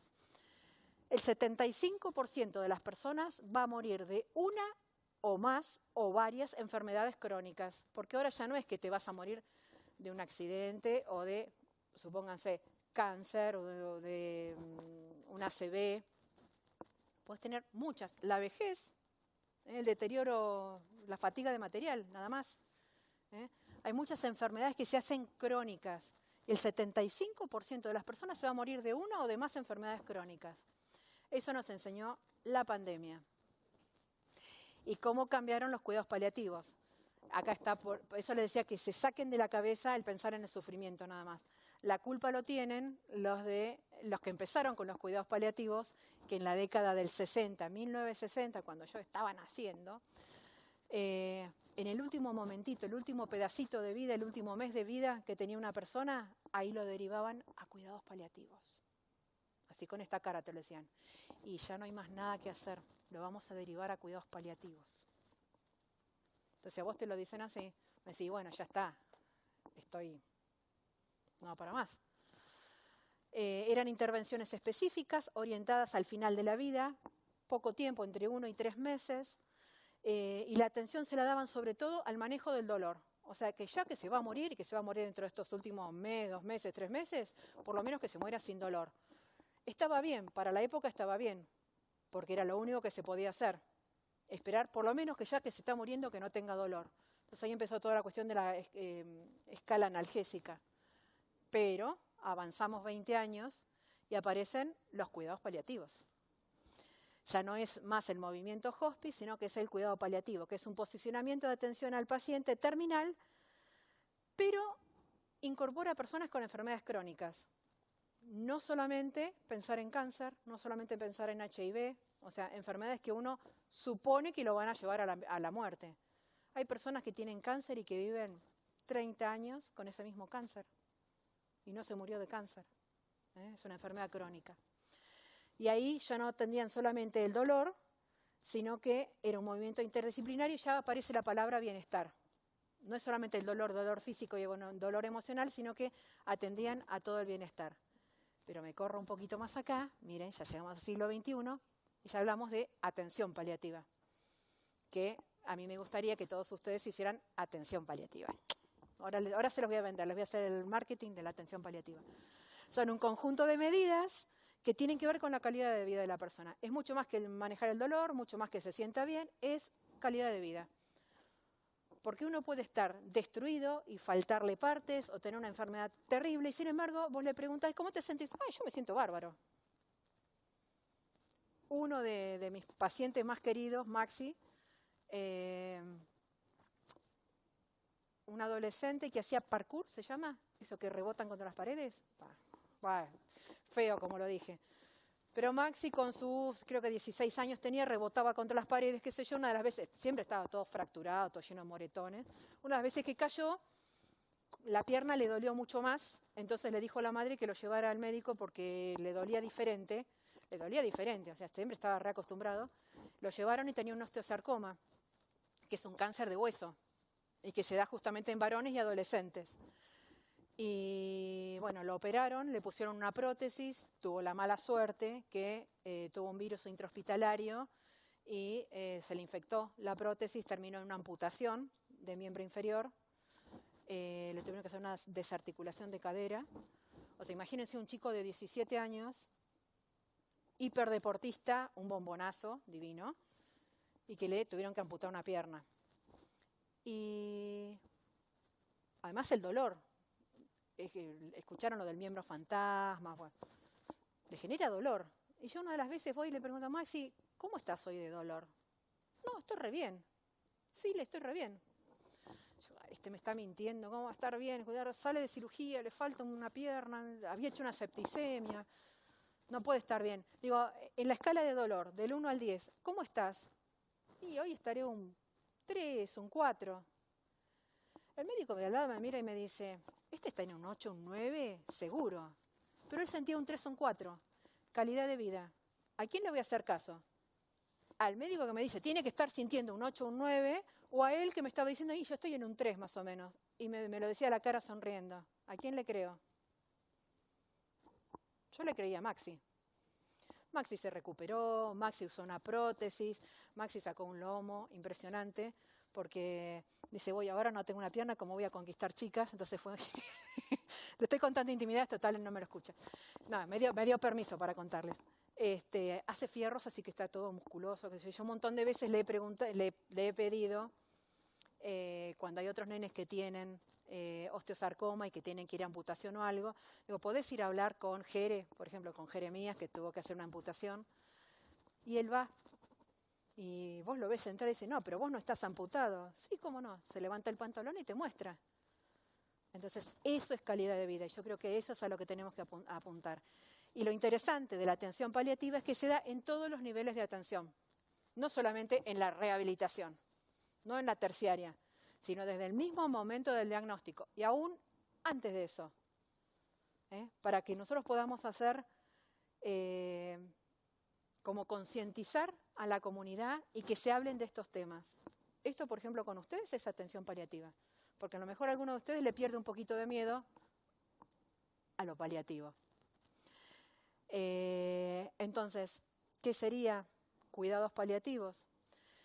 Es el cuidado total y activo que involucra lo físico, lo emocional, lo social y lo espiritual. Afirma la vida y considera la muerte como un proceso natural, se lo dije antes, y que es de características interdisciplinarias. Nunca se puede trabajar solo, porque una sola disciplina mira de una sola manera. Entonces, si ustedes trabajan con un psicólogo al lado, con un médico al lado, con un enfermero, con un terapeuta físico, van como a ir completando ese rompecabezas. ¿Y quién es el que se beneficia ahí? Y cuando el paciente se beneficia y vos ves que mejora su calidad de vida, vos te agarras, andás así como sonriendo. ¿Qué le pasó a esta? Y el paciente está mejor. O a veces se mueren y vos andás con una sonrisa en la boca. ¿Y qué pasó? Y lo que pasa es que se murió tan bien, entendió todo. Entonces, atención paliativa es un enfoque temprano, multidimensional, interdisciplinario. Ya no es solamente pensar en esta persona que le está pasando esto, sino en su grupo familiar, en sus compañeros de escuela, en sus vecinos, en los compañeros del club, y involucra a la sociedad y las medidas que tomamos desde lo sociosanitario. Y se da en todos los niveles de atención. Acompañar es un desafío y acompañar representa la oportunidad de entregarse generosamente a quien nos necesita. Pero lo voy a unir con lo de cuidados de hoy. No es que ustedes se entreguen generosamente y mueran en el intento. Ustedes tienen que estar bien, fuertes, contentos y seguros de lo que están haciendo para realmente estar felices con poder atender en esta área y disfrutarlo. Porque si yo me pongo el ambo y voy a la mañana y digo, ay, tengo que entrar al servicio, voy a ver a Maxi que recién no acaba de... Es una tragedia. Entonces no van a aguantar. El hecho es poder disfrutarlo. Acompañar representa una oportunidad de entregarse al otro. Y les aseguro que el amor es lo único que cuando uno lo reparte, recibís, pero, o sea, lo repartís no esperando recibir nada a cambio. Vos lo repartís porque lo repartís. Cuando vos repartís el amor, recibís, pero muchísimo más a cambio, sin esperarlo. Y vos salís así como, ay, pero qué bien que estoy, ¿qué me pasó? No sé qué me pasó, me agarró como un ataque de amor, me lo devolvieron. Y las personas recibimos lo que damos. Si vos no lo diste, no esperás recibirlo tampoco. Yo sé que hablar del amor suena medio extraño, pero cuando llegué les dije que había encontrado un libro por magia. Así que o suponen que estoy media loca, que puede ser también. Vos no les digas que sí, porque si no... pero hablar de la magia de la terapia ocupacional, de estos ambientes que se generan solamente en la terapia ocupacional. A mí un montón de veces me han dicho, ay, yo prefiero ir con vos que sos terapista y no con la psicóloga. Perdón por los psicólogos, ¿no? Y lo que pasa es que cuando yo le digo esto a la psicóloga me lo está interpretando. En cambio, con vos vengo a jugar, con vos vengo a decir, nosotros tenemos actividades, tenemos cosas para hacer en el medio, entonces es como súper relajado. Y nadie nos tiene miedo. Ni saben la que les espera. Porque a través de, y si yo elijo este papel, o elijo esto, o elijo... O sea, desde las mismas elecciones nos están diciendo un montón de cosas. Y no necesito tenerlo sentado en un diván para que me diga tal cosa. Estoy haciendo como que estuviera hablando mal de los psicólogos. Estoy hablando bien de la terapia ocupacional. Es para que tengan herramientas y vean que hay otras cosas. ¿Por qué amo la terapia ocupacional? ¿Qué le voy a hacer? Pero hablemos de magia, de narrativas, y hablemos del amor, que el amor es una de las cualidades del espíritu. ¿Se acuerdan que era bio, psico, social y espiritual? Bueno, el amor no es una mala palabra, ¿eh? Entonces, sigamos agregando preguntas, cuestionando, saliendo de nuestra zona de confort. Una amiga psicóloga dice que no es zona de confort, es zona de control. Que cuando está re interesante eso. Me dice, ay, claro, vos porque estás en tu zona de confort. No, es tu zona de control. Uno se siente cómodo ¿dónde? Donde controla todas las cosas. Yo me siento recontra cómodo ahí. Entonces, atenti con eso. Está bueno salirse de la zona de confort y probar cosas nuevas, hacer cosas que nunca hubiéramos hecho. Transitemos los 20 centímetros que hay entre la cabeza y el corazón para poder ser sentipensantes. Y esto cuando escribí uno de los primeros libros, miren, 2015. Los terapeutas ocupacionales podemos colaborar en el proceso de creación de las condiciones para que la persona regrese a su estado de salud sin dar recetas ni pautas, porque lo que es válido para mí no es válido para el otro. Solo inspirar, ser facilitadores de pequeños cambios. A veces vos decís, ay, pero no hizo nada, se hizo un pequeño cambio. Ese pequeño cambio cuenta. Teniendo especial cuidado de valorar el potencial de cada persona. Sus posibilidades son las que habilitan los milagros, la magia, como quieran decirle. Nuestra descalificación de su potencial solo lo alejan de la salud. Hay veces que con un diagnóstico te pueden decir, y no, ya está, entró en fase terminal, no tiene vuelta atrás, no hay recuperación. Y muchas veces lo dicen, ¿no? ¿Han escuchado esta frase, ya no hay más nada que hacer? Es muy común. Y ya no hay más nada que hacer. ¿Saben cuándo no hay más nada que hacer?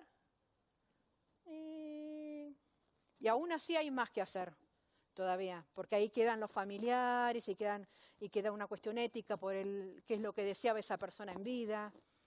Todavía hay cosas para hacer, pero mientras está vivo, mientras respira, siempre hay cosas por hacer, siempre. Entonces, a veces la descalificación, al decirle no, ya no hay más nada para hacer, y nosotros a lo mejor frenamos la posibilidad de recuperación. Con Maxi dijeron eso, y sí, lo van a amputar, es un adolescente, no va a llegar a ningún lado. Ahí lo tenés a Maxi, haciéndose el... Y está re bonito el desgraciado y lo sabe. Estas son dos palabras que a mí me encantan y yo se las regalo. Se las presto, se las regalo, úsenlas mucho. Por un lado, facilitar. Porque nosotros no vamos y le decimos, vos tenés que hacer tipo una receta, vos tenés que hacer esto, esto y lo otro. Yo voy a facilitar las condiciones para que el otro decida qué hacer y qué no hacer. Entonces, facilitar.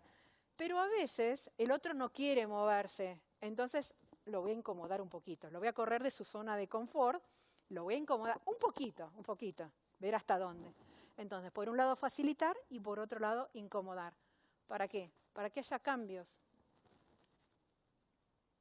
Los modelos teóricos surgen luego de las preguntas para darnos una estructura, porque uno necesita tener un andamiaje teórico para poder operar. A mí hay algunos modelos que me gustan, pero ustedes pongan los que les gustan a ustedes.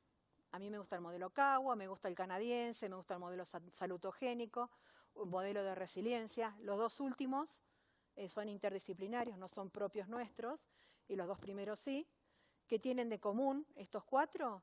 Es que los 4 hablan de la espiritualidad, incluyen la espiritualidad, y enfatizan en lo que la persona es, en lo que la persona tiene, no en lo que no tiene, en lo que está roto.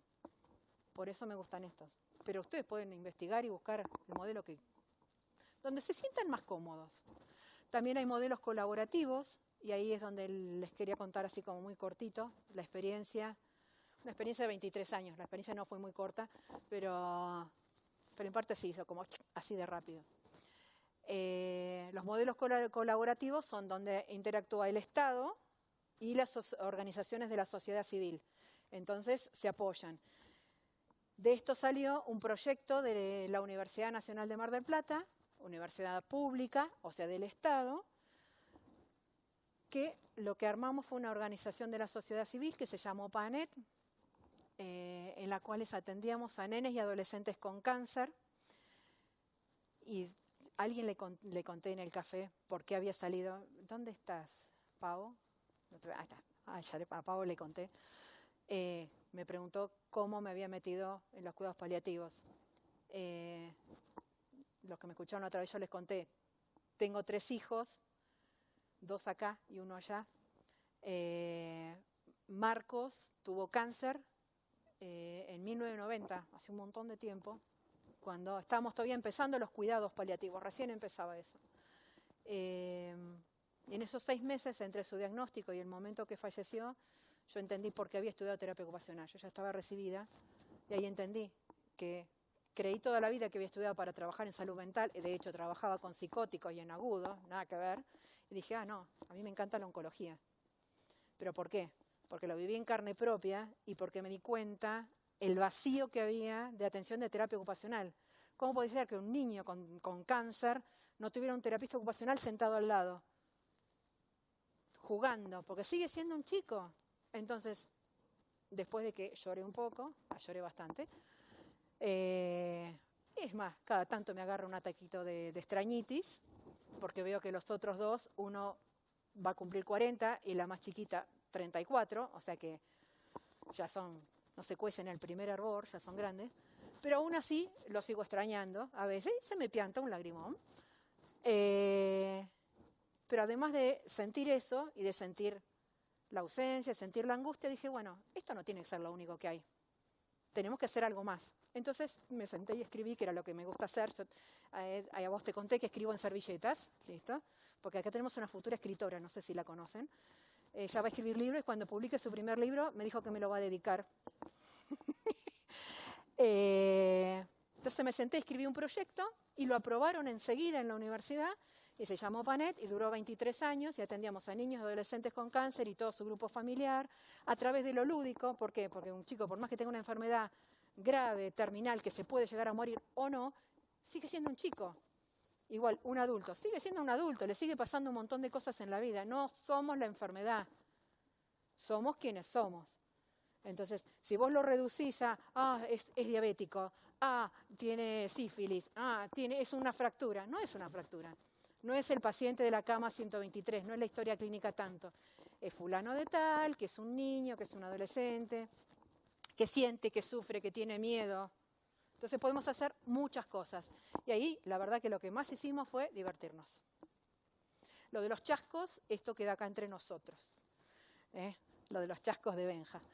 Pero utilizábamos el juego como recurso, porque todos los chicos que hacen juegan. Sus 2 ocupaciones son jugar, pelear con los hermanos, y estudiar. Había papás que veíamos en el hospital que decían, no, yo no quiero que siga estudiando. Hay un sistema de educación domiciliaria y hospitalaria. Y cuando un niño lleva internado más de 2 meses, van los docentes a la internación.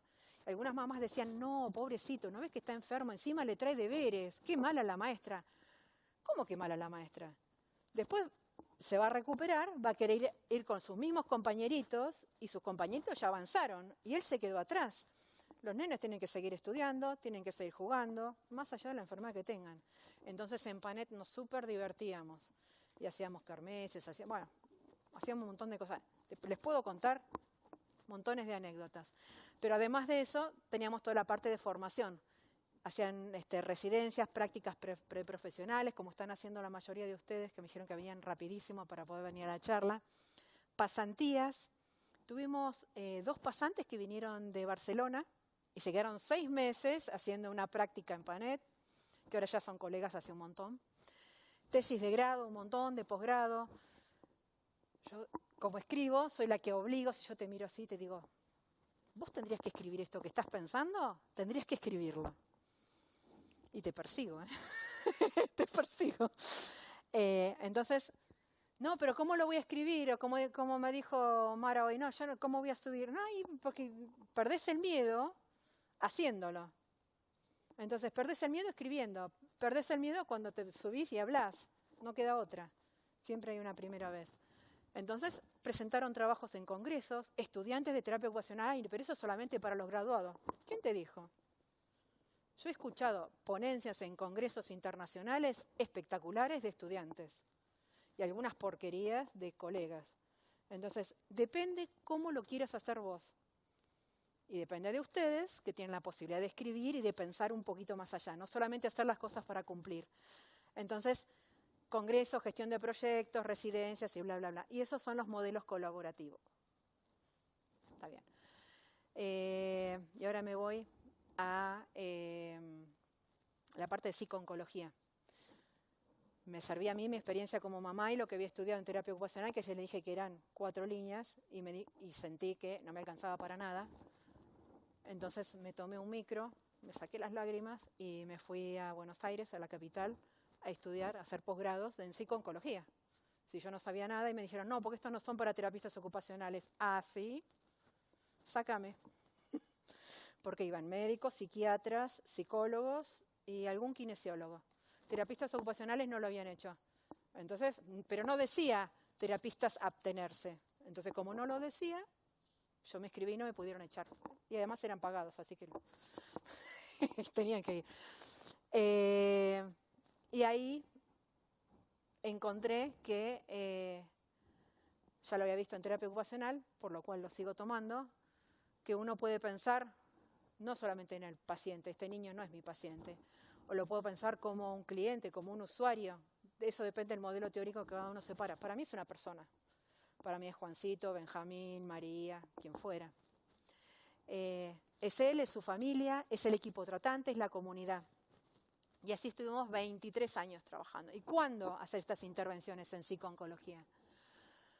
Desde el mismo momento del diagnóstico. Porque por más que los niños, estoy hablando de niños que es lo que conozco, pero pasa lo mismo con los adultos.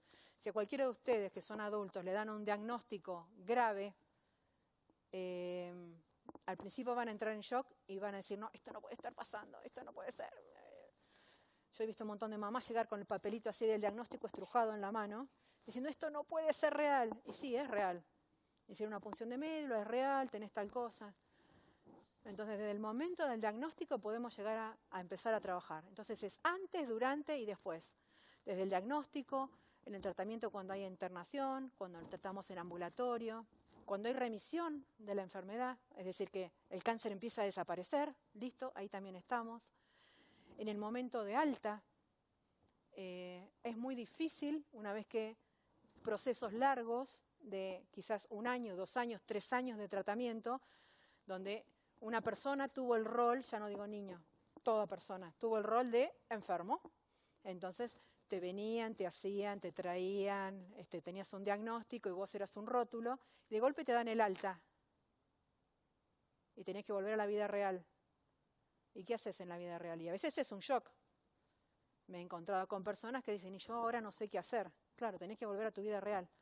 Entonces, en el momento de alta, en la recidiva, que es si vuelve a aparecer el cáncer, en el momento de alta, total, o si hay un fallecimiento. Con los sobrevivientes, fíjense que todo el mundo sabe las personas que se murieron de cáncer, pero nadie habla de las que sobreviven.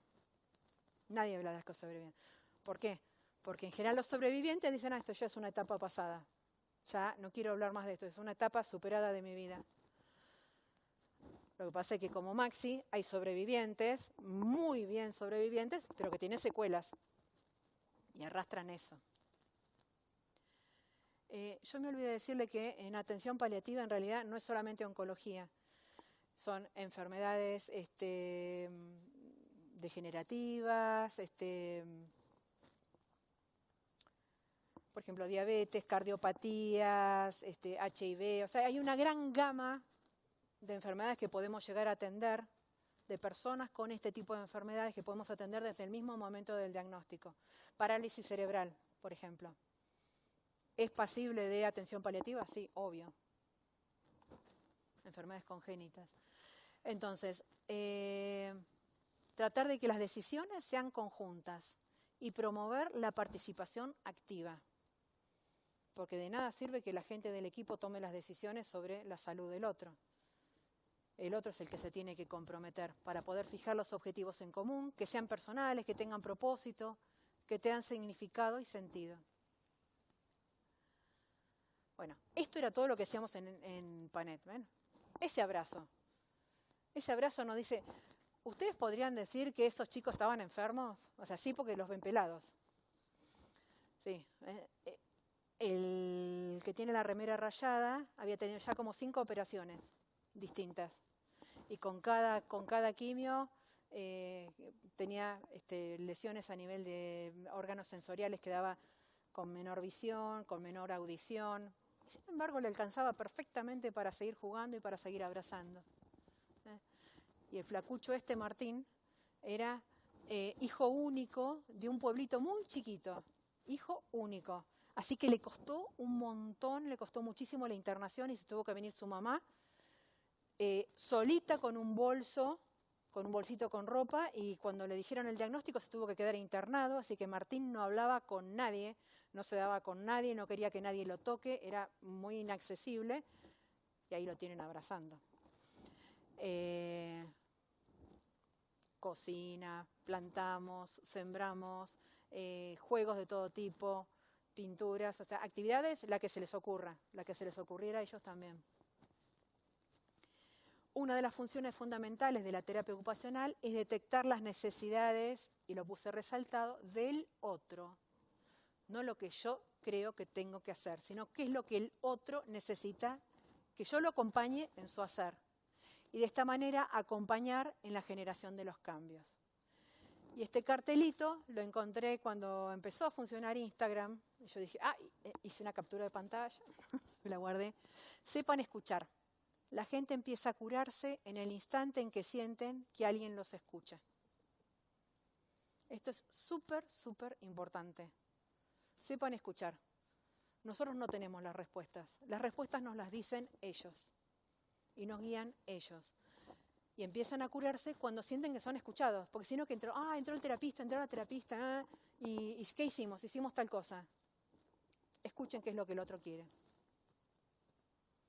Sentir y saber.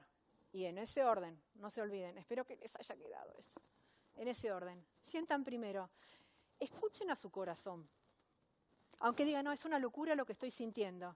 Por algunas personas van a sentir como rechazo, o unas personas van a sentir una cercanía impresionante.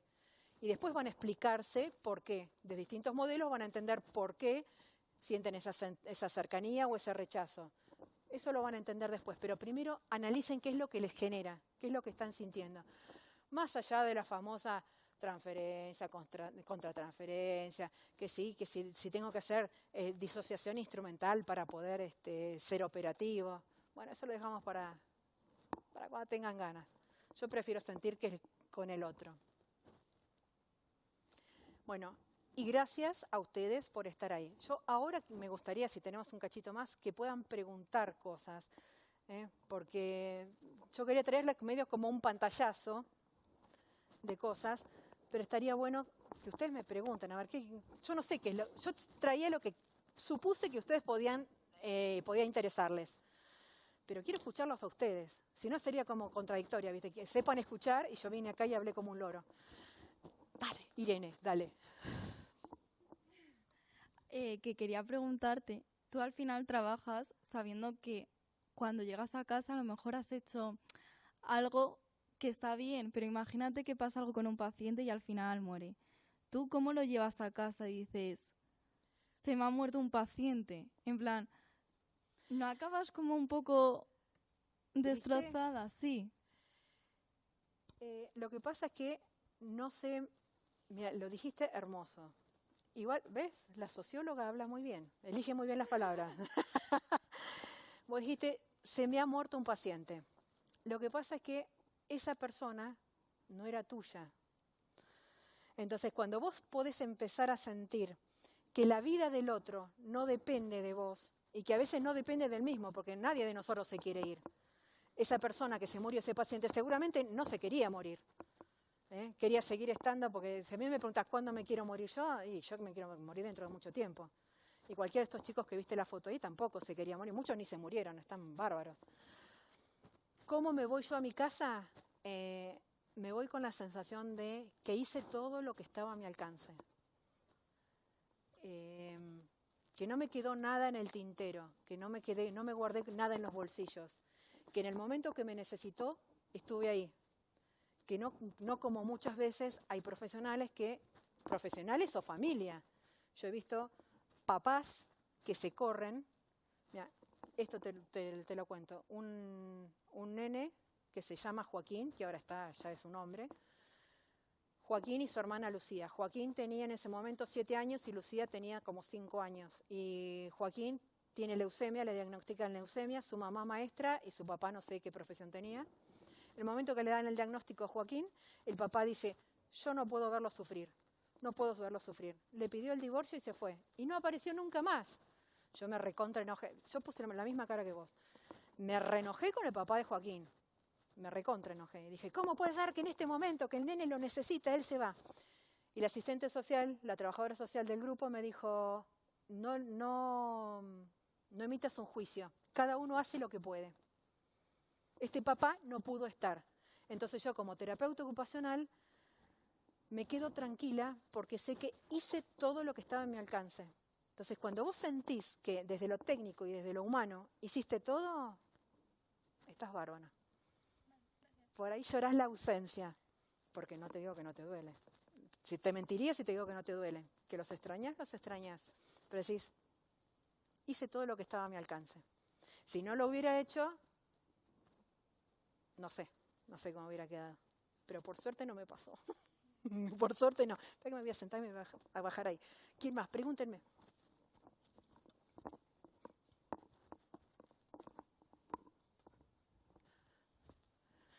No se animan. ¿Algo lindo, algo feo? ¿Alguien tuvo alguna experiencia con alguna persona que estuviera en el tramo final de la vida o que lo hubieran diagnosticado con una enfermedad de esas re graves que nadie quiere tener? Sí. La vida a veces nos propone cosas que uno no quiere, porque no tenés ganas de que las cosas malas pasen.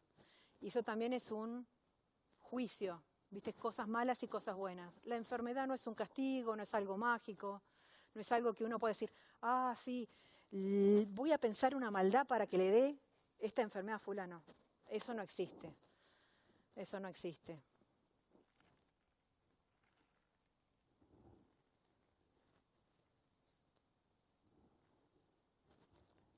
Cuando se anime alguien, cuente. Dale.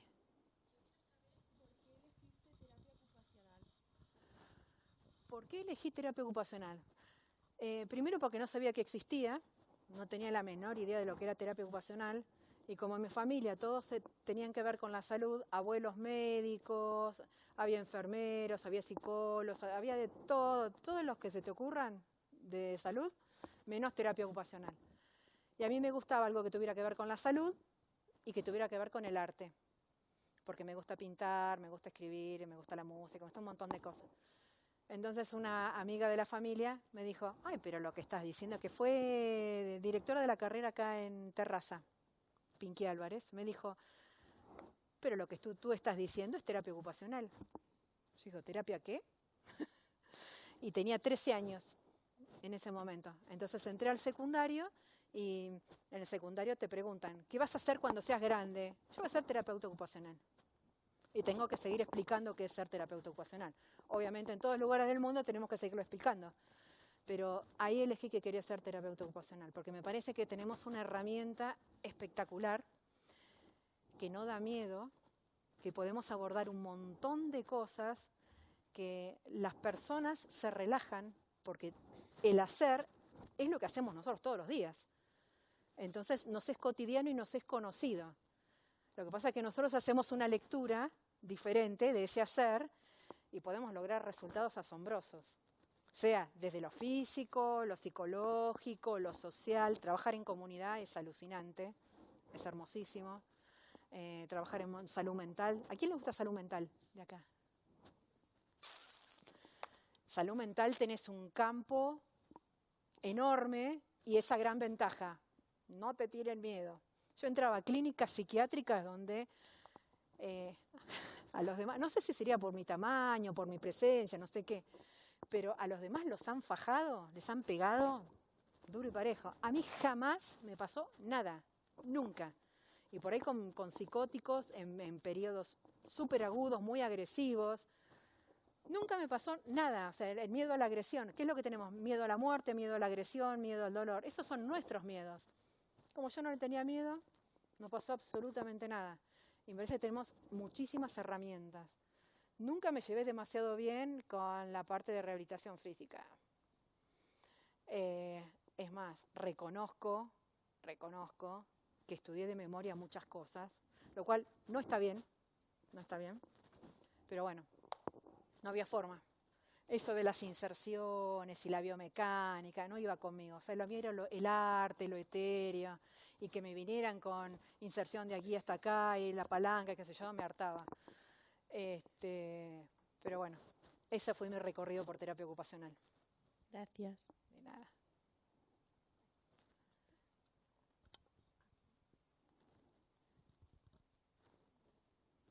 Sí, dale, cante.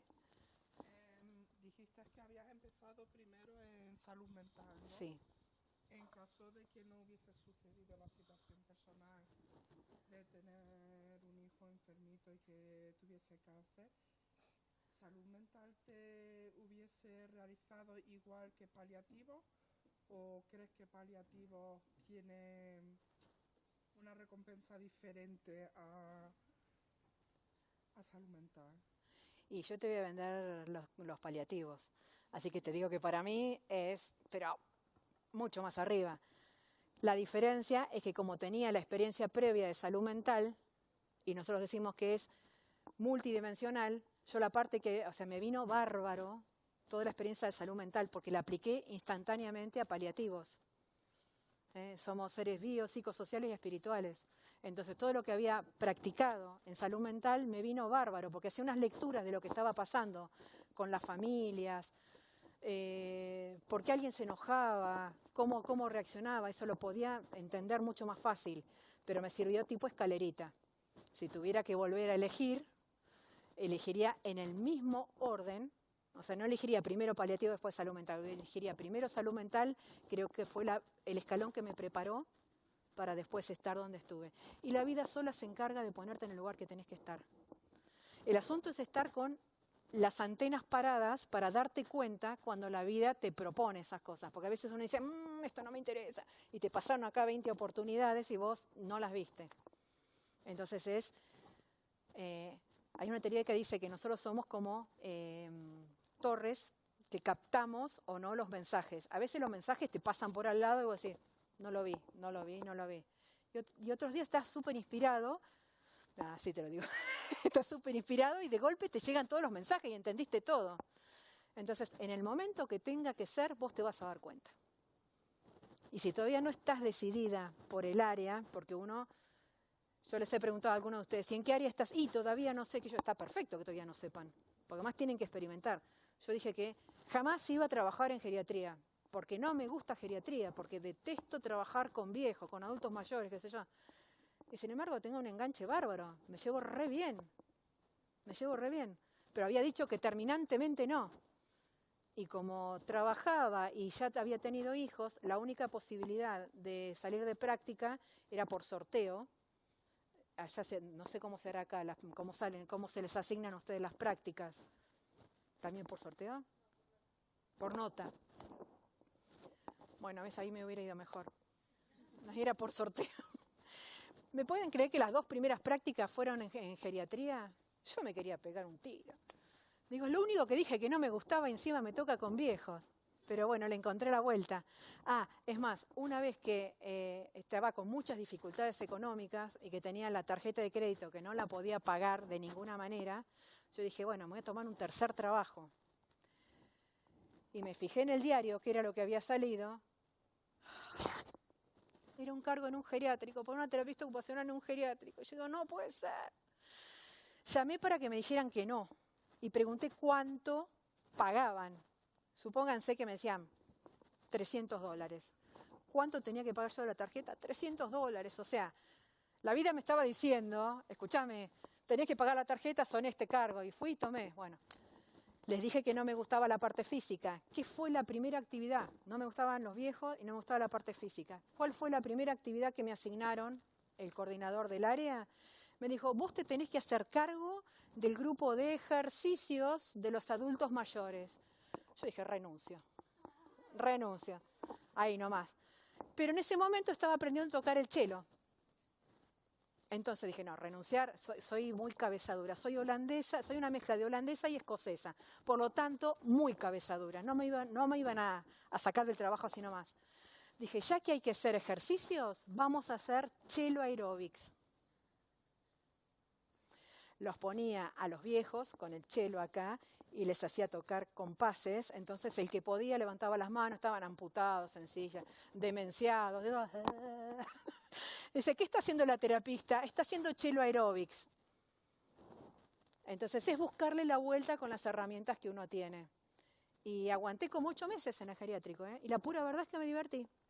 Lo pasé bien. Pese a mis preconceptos, lo pasé bien. Así que ya lo pueden anotar como una actividad para incorporar cello aeróbics. Yo quería hacer jardinería, quería hacer por lo menos algo que me gustara más a mí, pero tuve que escucharlos a ellos. Y el cello les gustó, les llamó la atención, porque en vez de había oído alguna vez una terapista con una guitarra.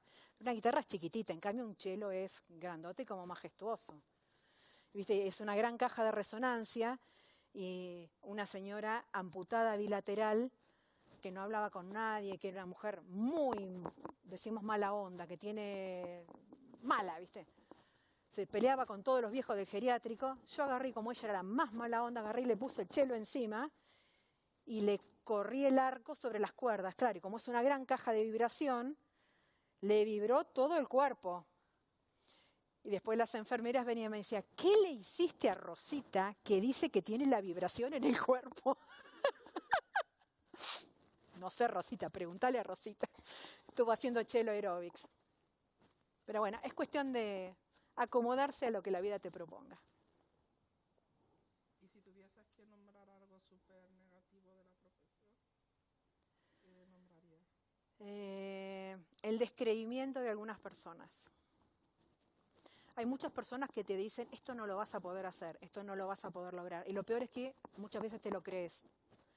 Entonces, a mí hubo muchas colegas que me dijeron, no te metas en esa área porque no lo vas a poder. Y más habiendo perdido un hijo, meterte en esto es como meter el dedo en la llaga. Vas a sufrir mucho, te vas a acordar de Marcos todo el tiempo. O estás haciendo esto en memoria de él. No, yo no lo estaba haciendo en memoria de él. Yo lo estaba haciendo porque él me había enseñado muchas cosas y yo sabía que había muchos otros chicos que no las habían tenido. Marcos se murió de una manera espectacular, se murió habiendo hecho todo lo que tenía que hacer en su vida. Solo que su vida fue de casi 4 años. Pero todo lo que podía haber hecho en esos 4 años, lo hizo. Absolutamente todo. Y vi otros nenes que se murieron lamentablemente, sufriendo, se murieron a escondidas, se murieron esperando que su mamá se durmiera para poder morirse ellos, porque había chiquitos que la mamá le decía, no te mueras, no me dejes. Entonces los nenes no podían irse, y a veces necesitan irse. Y los peores ahí fueron algunos colegas, lamentablemente. Entonces, ¿te acuerdas que te contaba hoy cuando entramos lo de... Una vez me quisieron hacer un juicio por... ¿cómo fue que te dije? Competencia desleal. Un grupo de colegas me quiso hacer un juicio por competencia desleal. ¿Por qué? porque yo no cobraba a los pacientes con cáncer que atendía.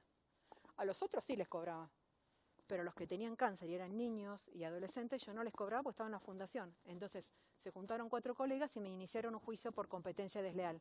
¿Por qué era desleal? Porque, claro, te van a elegir a vos porque vos no cobrás, y eso es desleal. Y yo les dije, no, yo me formé en una universidad pública, entonces estoy devolviéndole a la comunidad lo que a mí me pagaron. Porque a mí la comunidad me pagó para que yo pudiera estudiar. Entonces con eso les desacredité, pero la verdad que me dolió muchísimo que fueran colegas las que plantearan eso. Y fue por una cuestión mezquina, ¿no? Van con vos porque vos no les cobrás, y no era por eso. O sea, valía más el corazón que el bolsillo.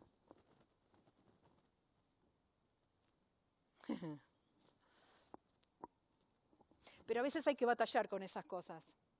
No se achiquen, les va a pasar miles de veces. Cuando alguien les diga que no pueden, vayan por más. ¿Con que no puedo? Vas a ver cómo puedo.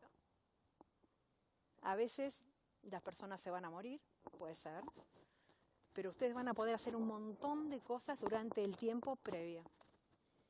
Y algo súper importante es que la persona se puede ir en paz, si se tiene que ir.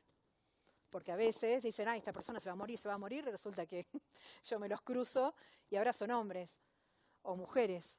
Me he cruzado con algunos que tac, me golpean así en el supermercado o en algún lugar, y yo los miro, un hombre atrás mío, y dice, ¿qué quiere este? Y me dice, vos no te acordás de mí.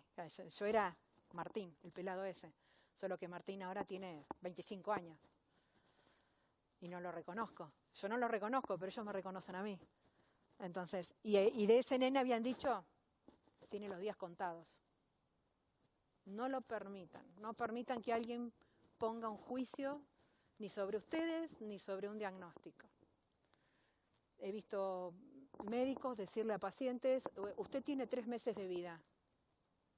Y algunos hasta decidir, bueno, me voy a suicidar, voy a hacer eutanasia porque tengo 3 meses de vida y no quiero el sufrimiento que implica esos 3 meses de vida. Una señora conocida mía tuvo cáncer de laringe. Ella y su marido tuvieron cáncer simultáneamente. El cáncer de intestino, no. Cuando dicen que hay un rayo que no puede caer 2 veces en el mismo lugar, bueno, esta cayó 30 veces en el mismo lugar. El marido cáncer de intestino, que era más liviano, y ella un cáncer de laringe impresionante. A ella le sacaron toda la laringe, es más, todavía empezó a hablar con un...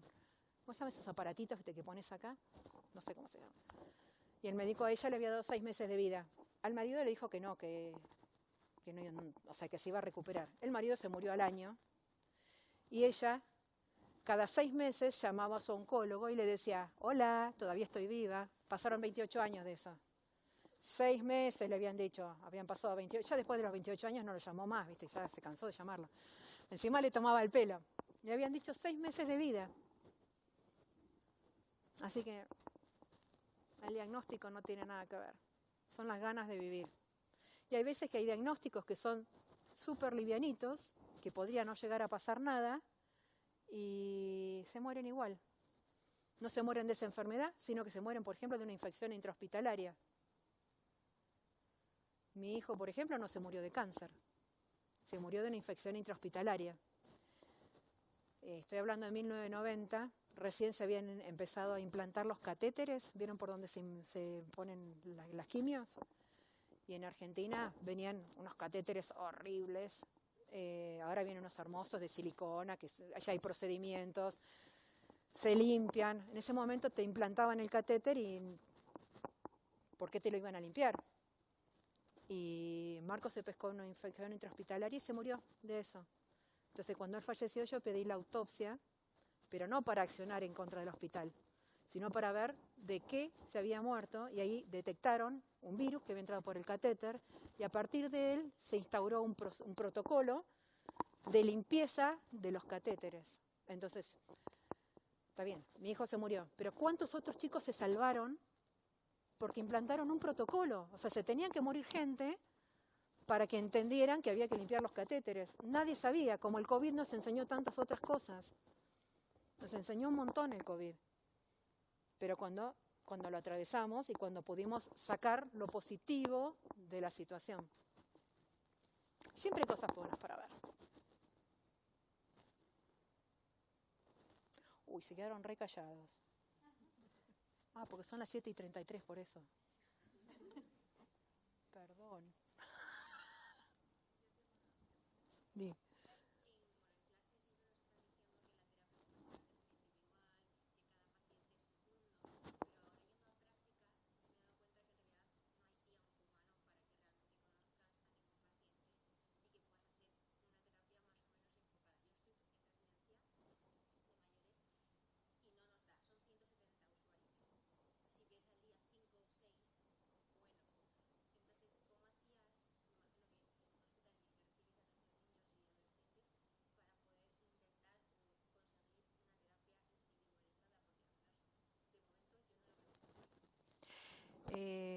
Sí, no te podés partir en 25 pedacitos y tu hora sigue teniendo 60 minutos igual que la de todo el mundo.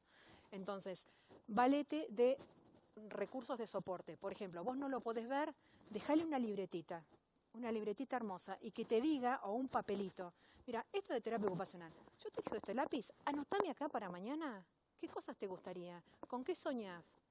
¿Qué es lo que te gusta en la vida? Entonces encima lo dejas pensando. Es tipo tarea para el hogar. Además, buscate aliados. No estés sola, buscate aliados. Si vos no podés, porque Wonder Woman no sos, no podés hacer todo. Buscate aliados. Fíjate que otras personas tienen contacto con las personas que vos no pudiste ver. Y tomá datos desde ahí, chupá los datos desde ahí. Entonces vos ya vas con algo como predigerido y cuando los ves, ya sabés cómo se llama, ya sabés qué familia tiene, sabés algún gusto, o tal vez podés no saber nada y quedar a disposición. A mí me gustaban los buzones de preguntas. Hay personas que no te quieren hablar así, frente a frente, o no se animan. Este es el buzón de Silvina. Entonces, déjame una pregunta, déjame algo que quieras saber. A veces funciona. Si no llegás a todos, imposible. Además, ahora que está tan mercantilizado, no llegás. Pero los que llegues, que tus 5 minutos sean de calidad.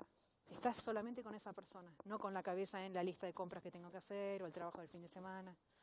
Que tus 5 o 10 minutos sean 5 o 10 minutos a full. De nada. No sé, vos decime, yo seguiría hasta mañana, pero...